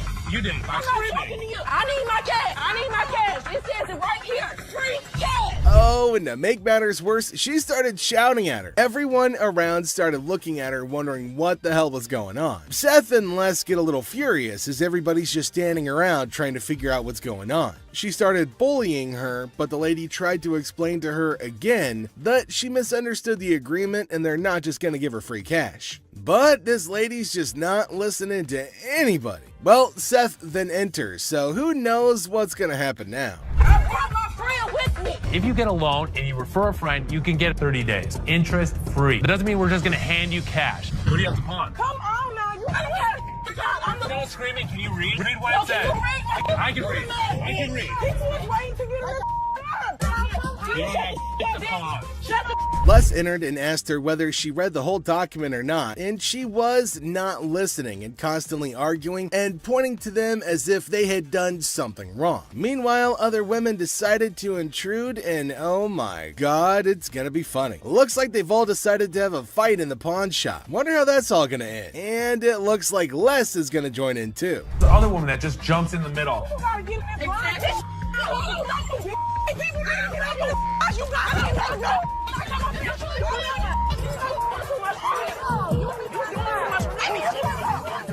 Leave me on the lawn, bitch. Leave me on the lawn, bitch. I'm from the way, bitch. All you need to do is read. Now see the other women get in and start shouting at her as everybody behind her was waiting for her to get out of the queue. So they started fighting and now they're all having an immense fight. Everybody around is watching and laughing at them. Well, the guard had to go and break everything up. Well, at least they're all gonna get treated the same way, especially the one who created the mess. Pretty sure they're gonna hold him up and throw him out. And there they go, they're still shouting and fighting with each other as well. They really wanted to go at it, so we let them go at it in the parking lot for a little minute. All I saw was ass cracks and elbows. They were sent outside and they started beating on each other, holding each other by their hair. Man, they beat the crap out of each other and people around them were just watching and waiting and having a curious but funny conversation about their nonsense. Talk about a hella cringe episode. It's Robert. Robert, nice to meet you. Nice to meet you, Dennis. Yeah, I got an item here. Who might be interested in? Okay, so there's a guy coming into the pawn shop with something in his hand, maybe a poster. But what's it for? He came to Seth and the other man and showed them this poster. Now it feels like they're interested in it and there might be a handsome deal between them. Detroit Lions players had signed. Did you drag it in? So during the flood, I seen it down there, and that's when I pulled it out. She went down there and she supported these people, and while she was walking the picket line, she would gather signatures. You got Williams over here. That's what, Steve Farkas? This is the first time a guy actually brought in and I just got on the picket line because I'm on strike right now myself. We've been on strike for almost 3 months now. $1,000. He started describing the poster that's mainly about the protest the people got some stains on it, and it's no doubt the same poster of historical strike, which made it worthy, but for him, it might make a lot of difference. I hate the condition of it. I understand, and I You gotta understand when it comes down to collectors, everything. The man explained that it's not about the worth that he's asking for, in terms of thousands of dollars, but it's also about the condition of the poster, and it's not in a very good one. The man is continuously arguing that it's got signs all store. She's retained me to represent her in regard to a ring. Okay. My client brought in a $10,000 ring here, and she wants to either collect the remaining money owed to her on the ring or get the ring back. She's got a receipt right here. This is a counterfeit ticket. He said that he came here for the ring, which they bought from these ladies for $10,000, but they didn't pay and gave them the receipt. Now, he put up the receipt and showed it to Les and accused them of cheating and stealing from the women and taking their expensive ring. But Les was cool and controlled his anger. Whoever produced this ticket didn't understand this is the amount of numbers that are here. Okay. Number 2 is state law mandates that we print the law in a 12-point font. Okay. This is much smaller. That is some bull. It may be bull, but that's the truth. I don't know how I got mixed up, but There's the game-changing point. Les, after listening to him, explained that he will reveal the truth now by showing the real receipt that they had. He went and came back with real receipts that they've been giving to the customers. There, he spotted major differences. He notified him of the major changes in the receipt that he brought. The man looked rather weak and stunned in response. printing wrong or whatever, but this is the ticket he got from here. You didn't get it from him. He didn't get it from him. So now we just liars and we just come I'm not saying that you are. So you're trying to say my son a liar. I wish I had better news for you, but... That's bull. That's bull. The numbers don't match up. The paper stack doesn't match up. This is a fake. Now you side with them. You're not representing us. If I don't get my ring or my money from them, how you gonna get paid? The attorney turned to the women, but oh my god, they're still accusing Les of having given them the wrong receipt and asking the attorney to take the money from Les. The man, being down on himself as you can see, argued with them. The man showed the evidence to the ladies and told them that they were having the wrong receipt, but they continued to argue. Ticket, how about that? No, I don't believe that the store gave you this ticket. Nah, well, I don't believe you a real attorney. We ain't got it right. Somebody better give me my money.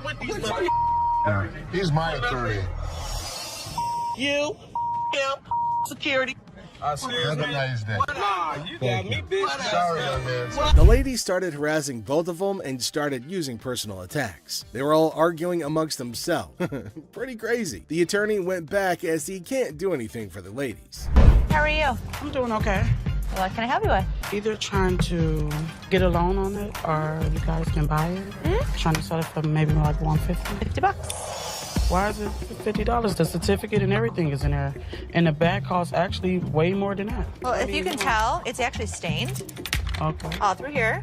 I'm trying to sell it for $150 or get a loan $75 instead of the $50. Yeah, I wasn't interested in more than 50. If you know purses, then you know the As our unsuspecting customer strolls into the kitchen at Chaos, little does she know what's cooking today. Ashley, patiently bracing herself for another round of absurdity, politely inquires about what the customer's looking to offload. The girl, blissfully unaware of the purse's actual value, confidently suggests a price that's almost a steal. It costs way more than that. Okay, but I'm not going to pay you for the amount that you think it's worth because it's stained. This is not one of the newer ones. This is not this season. I know about purses. It was poor. Gladly accept the offered amount. However, Ashley, standing firm in her claim that the purse is torn and not worth more than $50, creates a hilarious clash of valuation difference. We even say $50. So I don't even know what that means. She take a look at her own ass. Can I get somebody else to talk to? It don't even matter. I don't have to talk to you. And I don't talk to you either, so why don't you go home, leave Can our I talk store? to somebody Nope. else? Why do I have to talk to you? Because You I'm the disrespectful. manager.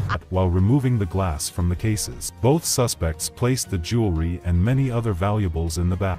Out of his unit, look at the ticket. It never said with game. The atmosphere gets even more intense as For all the stress I have, the last thing I need is a customer causing a scene. Despite the escalating situation, Les stays calm. He tries to talk sense into the upset customer, especially with a big event coming up the next day. I know how to walk. I ain't illiterate because I potted a week and y'all motherfuckers in my middle row and put them games in there. And you wasn't even standing there when I potted it. Somebody need to blow this place up. It's time to go, sir. You ain't gonna get my weed off. I'm not. Let go.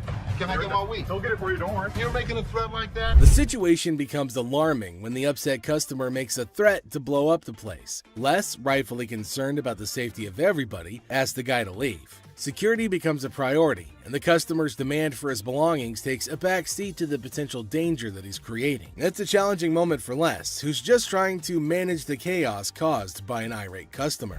How's it going, man? What's going on, man? Everything good. How about you? I'm doing good. Good. What can I do for you? Let me at least like $400 for this watch right here. What can I do for you today? Can I get like $400 for this watch right here? It's worth $20. Les, chilling at the pawn shop, notices a guy walking in, watch in hand. Les, being friendly, asks how things are going. The guy, hopeful, wants $400 for his watch. Les, the cool pawn detective, calmly discusses the watch's worth, revealing it's valued at about $82. Yo, man, tell me the truth. What'd you really pay? Telling you the truth, man. Come on, you give me know you four. did. Give me four for this watch, man. Come on, man. We deal in high-end watches. This was worthless. Nothing for us to deal with. Come on, give me like $450 for this watch. Yelling at me. Oh, I got a baby on the way, dog. Congratulations. I'm sick of living at the crib, man. My girl on my The negotiation heat rises as the guy insists on $400, but Les suggests $7. The guy, pleading and sharing his life story about a baby on the way, asks for $400 again. Les stands firm, offering him the same price, which leads to a bit of yelling. The guy, feeling frustrated, calls the place bull ass and expresses his discontent. You want $10? I want to so do it $10. I have no idea. Go to Coney Island. Give me Coney Island is good. Coney Island on $10. Got a baby on the way. You gonna do this to me, dog?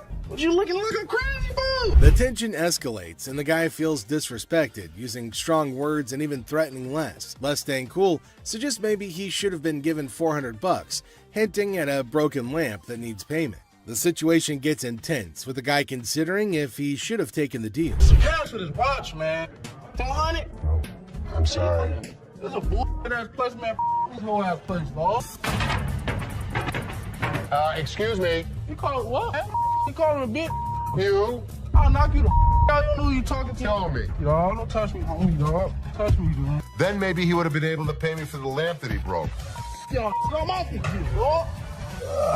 The guy, still upset, leaves the shop, but not without some fiery words. Les reflects on the encounter, realizing maybe he should have given $400 to avoid the chaos. The drama ends, leaving behind a mix of emotions and a used watch. Life at the pawn shop remains unpredictable and full of surprises. How you doing today? Hey, pretty good. How are you? Real good, thanks. I'm Les. Les, I'm Randall. How are you? Randall, oh, you got a hell of a grip. Wow. What the hell is it? Call it a ring. Okay. I didn't think it was a bus.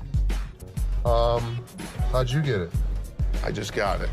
This guy smelled like a brewery. Okay. How much did you want? I'd like $500 for it. Why? Why? Because I need it. Yeah, I got you. 2 DUIs. A person walks into the pawn shop, catching Les's attention. Things start getting interesting right away. The person wants $500 for a ring and shows it to Les. Les, being curious, asks where the ring came from and why they want to sell it. The person gets really mad when Les asks questions. The intensity in the air rises as the person angrily explains why they're selling the ring. Les stays calm, making it a surprising and dramatic moment in the pawn shop. Well, if it was gold, I'd give you more than $500, but it's not real. I know it's worth $500 and you're gonna give me $500. Well, actually, this was gold, but it was brass. It had no value. I understand. You have court issues. The problem is, I need $500 for it. I'm sure you do. Man, I don't know why you need. As the conversation continues, Les drops a bombshell. He tells the person that if the ring were real gold, he'd offer a whopping $2,500. Feeling a glimmer of hope, the customer suggests, just give me the $2,500 then. Expectantly awaiting a positive response, Les, with a touch of humor, reveals the harsh reality. He explains that the ring is fake, not even worth $500, and he won't pay that much for a counterfeit ring. You gotta give me something for it. I can't give it to you. I'm sorry. Give it to me anyway. Man, you can give me something for it. No. You give me something Just don't for beat it. on the glass. This guy was drunk. You give me that ring back. Give me that. It's the. I ain't going nowhere. Man, get away from me. Yeah, I go. You man? In the midst of the ring discussion, a security guard quietly enters, taking a position behind the customer. The customer, desperate, pleads with Les to give him something for the ring, but Les, staying true to his detective skills, rejects the plea, emphasizing the ring's fake nature. Les, sensing trouble, comments that the customer seems drunk, adding another unexpected twist to the escalating situation. As the rejection sinks in, the customer, unable to contain his frustration, sits on the floor, declaring that he won't leave. The tension peaks as he becomes increasingly aggressive. The guard steps into action, forcefully dragging the defiant customer out of the store. But despite being escorted out, the customer continues to yell and make a scene. Oh boy. I see you sweating. Yeah. Must be hot outside. No, I was doing karate outside. You're doing karate? And judo. I'm Bruce Lee's sister. Really? Yeah. As the door jingles, a woman strolls into the pawn shop rocking winter clothes in the summer heat. Now she's chatting with Les, teasing him about the sweltering weather. She even claims to be a martial arts pro, throwing around Bruce Lee's name. The banter kicks off with a request for a karate move demonstration. She said she was Bruce Lee's sister. So what you got? The atmosphere takes an unexpected turn when the woman unveils a unique item, a mysterious fox mink. Les, unfamiliar with such creatures, engages in a lighthearted conversation to understand more about this fox mink. The woman, with a hint of mystery, reveals her intention to sell it. A mink fox? I don't know. I'm not into animals. Fox. I've heard of fox. I've heard of mink. So fox mink. Did you want to pause? As the conversation unfolds, Les dives into the details of the fox mink, trying to grasp its worth. The woman shares anecdotes about the origins of the item, painting a vivid picture of its history. Les, playing the role of the detective, subtly negotiates and gathers information to figure out the best deal. Sell it. How much did you want for it? $50,000. The encounter concluded with the woman deciding to part ways with her fox mink. Les, using his seasoned charm, finalizes the deal. The quirky tale of the winter-dressed woman and her unique pawned item adds an unexpected twist to the usual pawn shop routine, leaving both parties with a memorable experience. Woman comes in to sell me a high-end bottle of liquor. Ma'am, I'm Is that what you're saying? You have no respect. When you want to take a person when they die, fit the liquor inside the bottle. and anytime you're going to belittle a person. Ma'am, I didn't belittle you. As the door chimes, the woman confidently walks in, clutching an empty liquor bottle. She aims for a bold move, attempting to pawn the bottle for a cool $100. Les, with his discerning eye, swiftly rejects the proposal, explaining that a filled bottle would fetch a better price. The woman, not thrilled with the response, raises her voice, demanding respect and expressing her discontent. I'll give you $100. It's not worth more than $100. Especially when you say I wouldn't give you $100. Don't you ever walk up to my Baby, dad. hey, baby, don't point your finger. Life after this, Ma'am. don't you dare ever Ma'am, come in you here are again. in my face. I don't care, you're in my dad's store, and don't you ever think about coming in here You know again. what? Turn your ass around, badass out the door now. Nowhere, Ashley steps up like a superhero. Now, she doesn't just cool things down, she straight up shuts the woman down. With confidence, Ashley tells her to leave and never come back. Suddenly, the chaos turns into quiet thanks to Ashley's quick and firm action. Son of a bitch. Where the hell is he? Rich! He's on the floor. People are waiting to pay us for their merchandise. He's not there. We're losing money. I'd had Rich's back. In the heart of the pawn shop, Les faces a moment of frustration and disbelief. The absence of Rich, a trusted ally for over 2 decades, leaves Les feeling betrayed. The urgency of customers waiting to make payments adds to the tension, and the weight of loyalty becomes a central theme in this unexpected turn of events. Since the first day he came here, over 20 years ago. I feel betrayed. Didn't I just have an employee meeting to tell everybody that they need to step up on their game? I'm watching you and Bobby J talk to these 2 girls. You're out there trying to sweet talk them, trying to bullshit with them. I'm looking for you in layaway. Where the hell are you? I gotta sit in layaway all day long and just wait for something to happen. As the minutes tick away, the atmosphere inside the pawn shop grows more intense. Les reflects on his long-standing support for Rich, highlighting his sense of loyalty that spans a quarter-century. He recalls a recent employee meeting where he emphasized the need for everyone to step up their game. Disappointment and frustration seep into his words as he confronts the situation, a pawn shop mystery intertwined with personal and professional loyalties.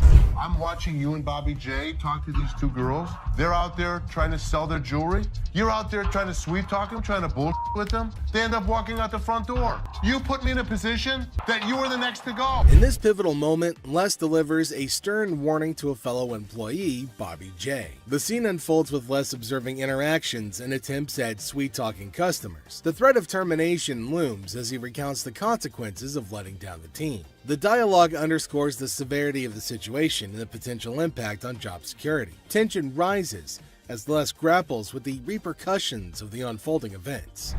Rich, I'm out. Tell your dad to off. You up your job. As the confrontation escalates, Les draws a line in the sand. The ultimatum is clear: compliance or termination. The final seconds capture the raw emotion and frustration of a loyal employee who feels unappreciated and misunderstood. He knew he was in trouble once we walked through that door. Joe, did you steal from me? Tell me the truth.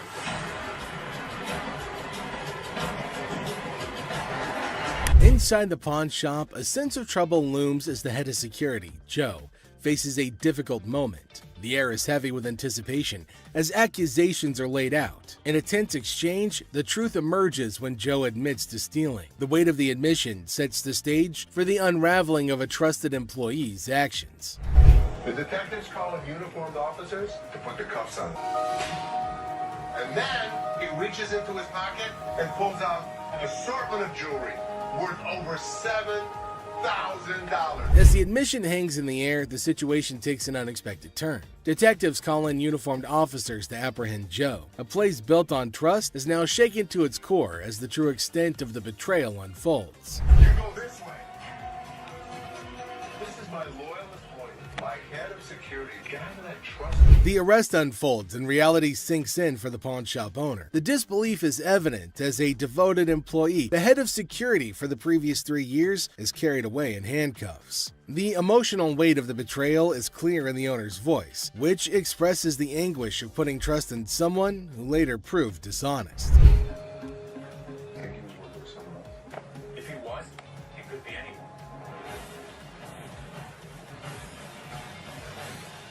As the scene unfolds, questions linger in the air. The owner ponders the possibility of Joe working with someone else, leaving the situation shrouded in uncertainty. The aftermath of the betrayal raises concerns about potential accomplices and adds another layer to the unfolding drama. The final seconds leave the audience in suspense, contemplating the true extent of the security guard's actions. Are you her customer or mine? I'm talking to you. Come on. This lady got so irate because she wanted to be next in line. She wanted to be first. She felt that she was the most important out of every customer. You're next in line, so I'm gonna be right with you. Okay, well, come on. It doesn't matter. What the are you? You're not the police. I can talk to whoever I want to talk to. What are you gonna do? You offer it now. In the opening scene, Ashley is at the counter with a lengthy line of customers. A sudden disruption occurs when a black woman attempts to cut in front of everybody else. Ashley confronts her, asking, "What are you doing?" The woman becomes upset, but Ashley firmly asserts, "You can't do that stuff here." Goodbye. Come back here. Let's talk right now. Take the receipt. What would you like to do with it, ma'am? I want to pay. Well, you have to go to those windows. No. I come to this line any other time. Not at this window. Okay, well, I'm not going to stand in the line. In the wrong line. Get in the other line. And I'm not going to get in another line. I'm going to walk straight up to the damn window. We won't take you. The woman continued standing in line at the counter. Les approached her, inquiring about the situation. She explained that she wanted to pay, but refused to move to the next window. Les informed her that in the pawn shop, crossing others in line isn't allowed, emphasizing the importance of waiting your turn. Care of you. Well, y'all just only see this lady here? All the other customers. Okay, I always come to this line. I'm sorry. You have to stand in the other line. Okay, well, I'll be back before y'all close. You can do whatever you want in this line. She can't. Can't wait your turn. We'll be back later. Following the interaction, the woman eventually complied and moved to another window. Les, taking action, instructed the workers at that window not to accept their payment. He firmly directed the woman to wait in line like the other customers, reinforcing the shop's policy on fair and orderly transactions. Thank you, sir. Thank you. Thank you. Thank you. Yeah, jackass. Take your bitch. Take yeah, that's you. And get it. You make me. We don't. Sir, we don't want please. this. You can take this stuff. Sir, listen. Listen. I don't know what the problem was. As the interaction begins, the customer expresses gratitude, but the tone takes an unexpected turn. Tensions rise as the customer's language becomes confrontational. The shopkeeper, addressing the situation calmly, refuses to tolerate mistreatment. The dynamics shift from appreciation to conflict, showcasing the challenges of customer service in a brief yet intense moment. Came in here, tried to spend my money is what I did. That's what I did. Okay. And come instead of trying to come in here, I'm not even talking to you. I need a liver transplant. Why? Seriously? They didn't even look at these cards. Sour Patch Kids. The narrative unfolds with the arrival of another customer, visibly intoxicated. The shopkeeper navigates the encounter with a mix of tolerance and assertiveness. The customer attempts to engage in banter, revealing signs of alcohol influence. The shopkeeper, unswayed, maintains composure and subtly addresses the situation, highlighting the challenges of dealing with individuals under the influence. I'm not even out here trying to get this $30. Not bang on my. $50 for that. Jeff, take him out, please. Better not put it in your car.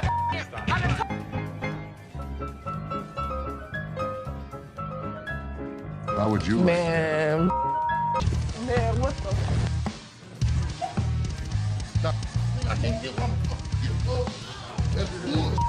In this segment, a discussion ensues about cards and a potential liver transplant. The shopkeeper encounters a situation where the customer's intentions are unclear.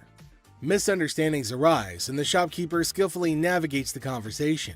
The dialogue touches on humorous elements while portraying the complexity of communication in a retail setting. What, is it, ma'am? Is it? I don't know. You tell me. Man, come on, you the dude with the ponytail? The wife's racking my nuts on the telephone constantly. Just tie 2 earrings in your ears. Does it matter? Just take it off, put it with mine a little bit, let it get a little bit more weight to it, and go ahead and give me my money. Does that make sense? Right this way. You can't come back. Damn this! Go out my way now, one of y'all touch me! I'll break this. I'm more than happy to go to the ends of the earth for you. When you come in like an ass, you be walked out like an ass. The scene takes a surprising turn as the atmosphere shifts. The shopkeeper reassures the customers that, despite challenges, the store is dedicated to going the extra mile for them. The encounter, starting with tension, concludes with an assurance of excellent service. This final part encapsulates the roller coaster of emotions within a brief time frame, showcasing the highs and lows of customer interactions. You need some help today? Man, how you doing, brother? What's the deal on this TV here? This TV right here is $400. $400? Yeah. I was in here 2 weeks ago, sold you this mother for $90. Now you gonna ask me $400 for it, man? In the electronics section of the store, a customer named Robert engages in a conversation about a TV with the store employee. The casual tone sets the stage for what seems like a routine interaction. The customer questions the TV's price, sparking a humorous recount of a previous encounter where he claims to have purchased the same TV for a lower price. Are you kidding me? So you're making a $310 profit off me? Bull, man. Can I help you? Who are you, man? I come in here 2 weeks ago, just like I told this gentleman. Do something with your hair, man. And then y'all gonna sell it for $400? You gonna make that much profit off me? As the dialogue unfolds, the customer expresses dissatisfaction with the marked up price, claiming the store will profit significantly from his purchase. A manager steps in, attempting to resolve the situation. Tensions rise as the customer questions the legitimacy of the price hike and demands a resolution, emphasizing the financial disparity between his purchase and the intended selling price. Brother, where's your receipt? Can you not understand English, my brother? No, I can't, my brother. I don't believe that he wants a TV for nothing. I'll just take the TV, man. No. The customer threatens to take the TV and leave without making a purchase. The manager issues a stern warning, asserting that any attempt to take the TV without completing the transaction will result in immediate removal from the store. The confrontation takes an assertive turn, with both parties standing their ground. Once I get this TV, man, get above me. Man, get off me. Man, get off me. My damn shoe, player. Y'all got my shoe. You got my money. It's joint. This guy was acting like a total baby. He wanted attention and he got it. Despite the warnings, the customer decides to leave the store, expressing discontent with the entire experience. He accuses the store of mistreatment and vows never to return. The situation concludes with dramatic flair as the customer exits, leaving behind a sense of dissatisfaction and a promise never to return. How are you? I'm good, how are you? Oh, well, actually, I'm not doing so good. No? My grandma just passed. I'm I sorry. was hoping to. Okay, so whose ring is this? My grandma's. Oh. So you want to just pawn it, right? Because you want to be able to get it back? Yeah. Okay. Do you have anything else? It's not real. What you mean it's not real? It's not real gold. A guy comes in feeling sad and asks Ashley to pawn his grandma's ring, explaining that she passed away and it's all he has. When Ashley checks the ring, she gently says it's not real.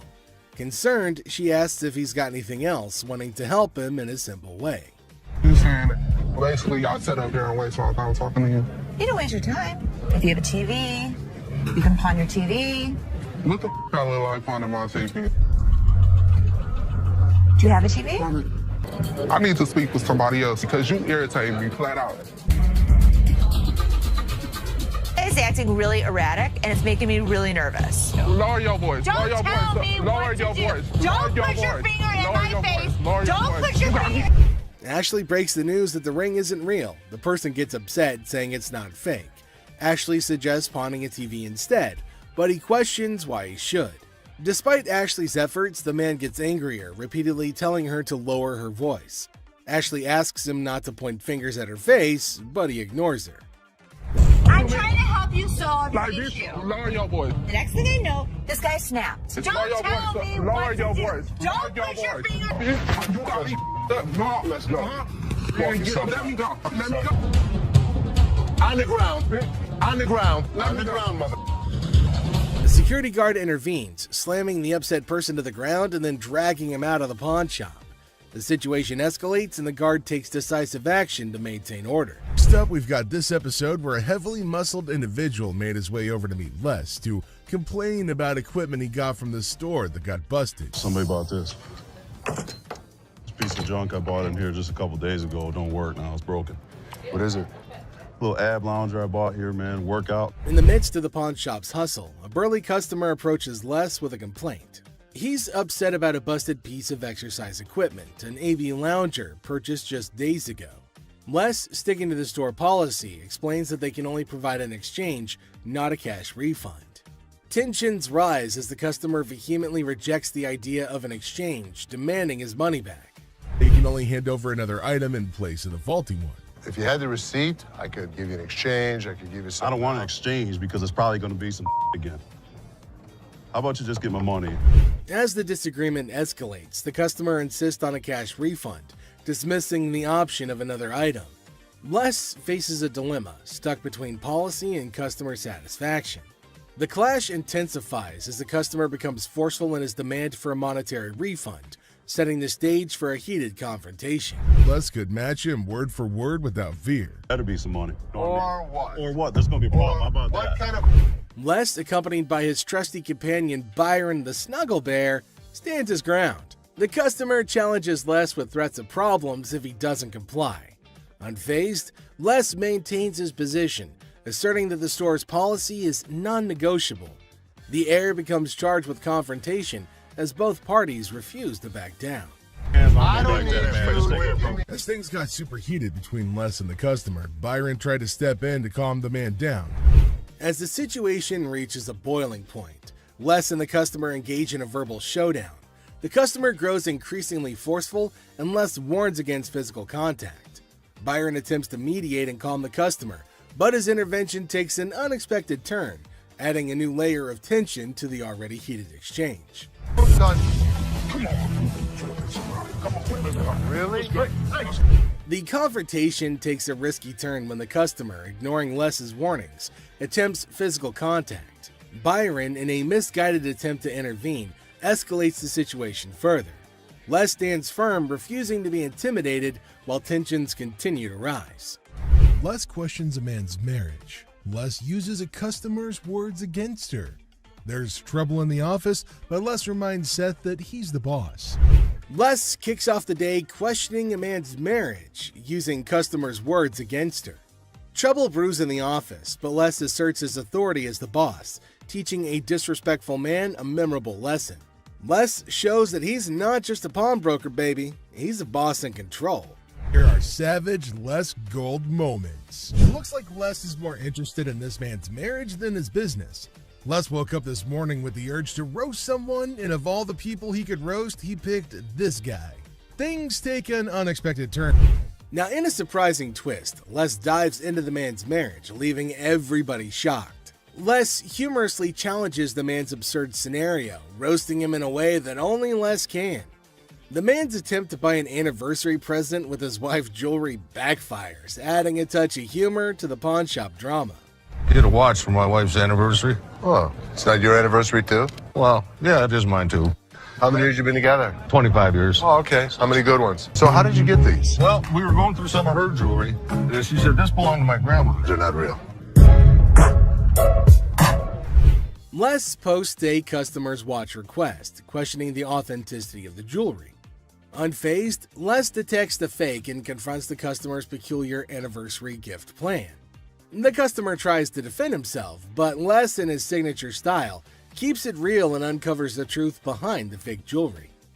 But hold on a second. How come the old man wants to buy his wife an anniversary present with her own jewelry? That is one hell of a ridiculous scenario. What this man could have done at this moment is leave. But nope, some of these customers love to start drama. This is older than both of us. It probably is. But it was fake when it was made, and it's still fake. Les faces a customer who crosses the line, insulting his family. For the first time, Les takes matters into his own hands, delivering a stern warning. The tension rises as Les draws the line, showcasing a side of him that won't tolerate disrespect towards his loved ones. And? Okay, I've seen your wife. Listen, mother, there's two things you don't talk about. What's that? My wife and my family. Oh, here's the deal. For a moment, we thought... Two of you. Here's the deal. Get out of here. Two of you. I'll hurt you guys so bad. Sure you will. Better get in the front. Sure you will. In a final showdown, Les lays down the law. With no patience left, he kicks the disrespectful customers out, warning them of dire consequences if they return.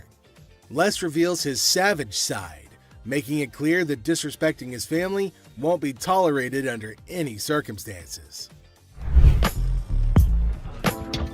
Hello, how are you doing today? I'm good. How are you, sir? That's good. I want to pawn this TV. I can go 100. Excuse me? So here's a guy who wants $400 on a $200 TV. What the is he thinking? People can help me move my stuff back in my mother's house. 100 is not going to do, sir. I need more than that. But I can't give you more. See, it's a used TV. A young man enters the pawn shop seeking to pawn a TV for $400. Les, the owner, declines the initial offer and counteroffers $100. The guy, explaining his need to move back to his mom's house, expresses that $100 won't be sufficient for his situation. You know, I have to get away. You see this? He did this last night. What did he do to you last night? He beat me up last night. You clearly don't see that. See, you know what? You about to cause me to lose my mother temper. I try to give him the benefit of the doubt. I thought he had nice skin. He didn't have any bruises on him. I don't need to call security. You don't need to call them. What The guy made up a story about daily abuse from his roommate, seeking empathy to pawn the TV for his escape. Les remained skeptical, noting the absence of visible bruises, praising the boy's clear skin. In response, the boy, feeling cornered, requests the involvement of security, hinting at a potential dramatic turn of events. What you gonna do? What, you from Africa? Oh, okay. Anyway, like I said, can you give me the 400 you paid? We sell them for $200. Hold on. Y'all. Thank you so much. Fred. Have a nice day. You. Thank you. You better lucky I'm gonna throw this big mother at. Where is my key?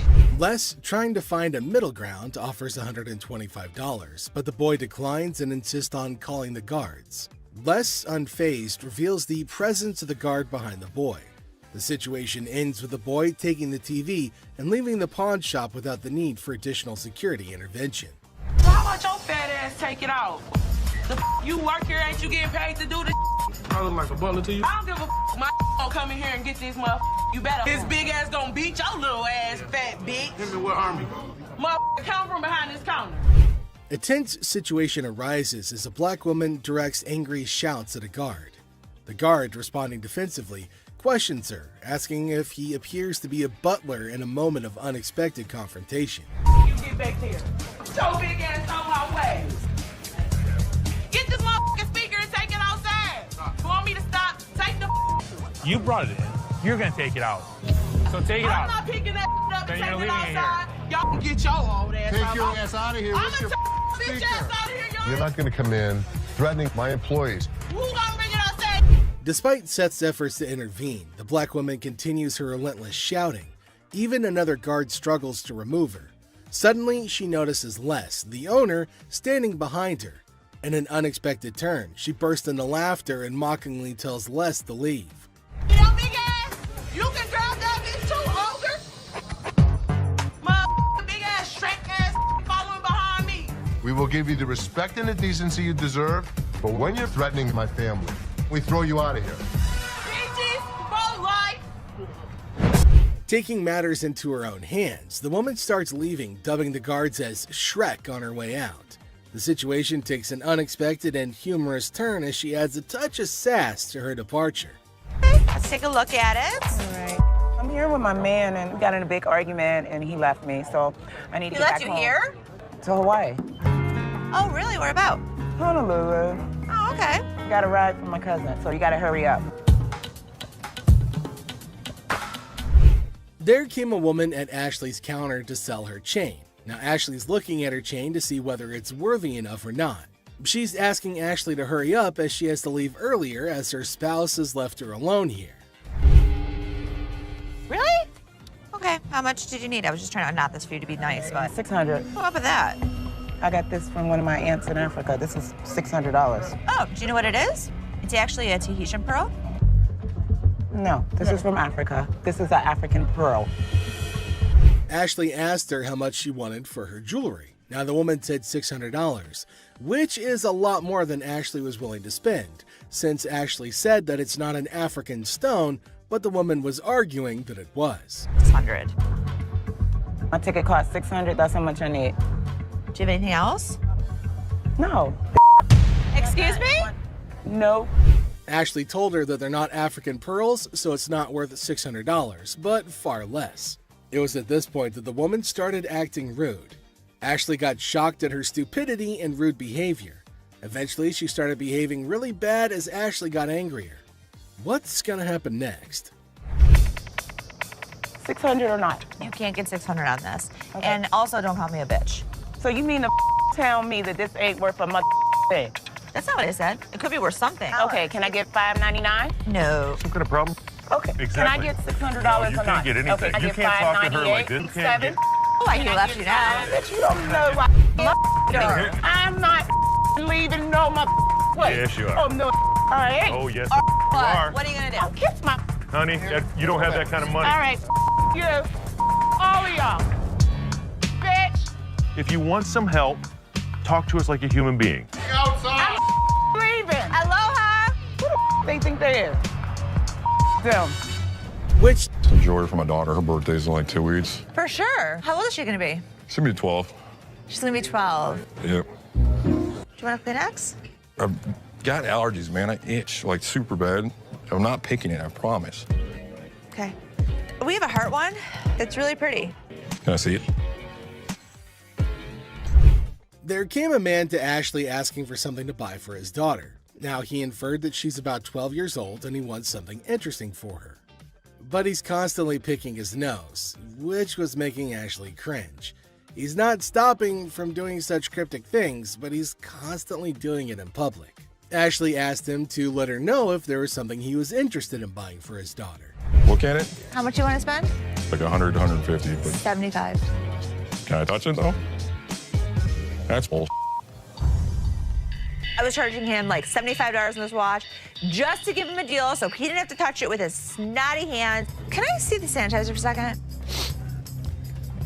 Now the man selected a watch, but Ashley didn't want him to touch anything with his dirty hands. She asked him about his range and he said he wants something under $100, and the watch was $75. The man didn't agree to buy it. Now Ashley's just getting furious over his silliness. I can use sanitizer. Why don't you guys go yourself? I don't even care about the sale anymore. I just want him out of here. Ashley asked him to use sanitizer before touching anything in the shop, but he refused. And this is going to be a very serious problem. They're probably going to have a fight. Ashley got angry and asked him to leave despite no deal. She just wanted him gone. She didn't care for the deal or profit, but just getting him out of the shop. Well, then came the guards who made sure that he left, and Ashley used sanitizer everywhere on everything that he put his hands on. Well, that's it for today, everybody. Thanks for being part of the Hardcore Pawn adventure with us. We hope you like the drama and the surprises. Stay tuned for more pawn shop stories. See you next time.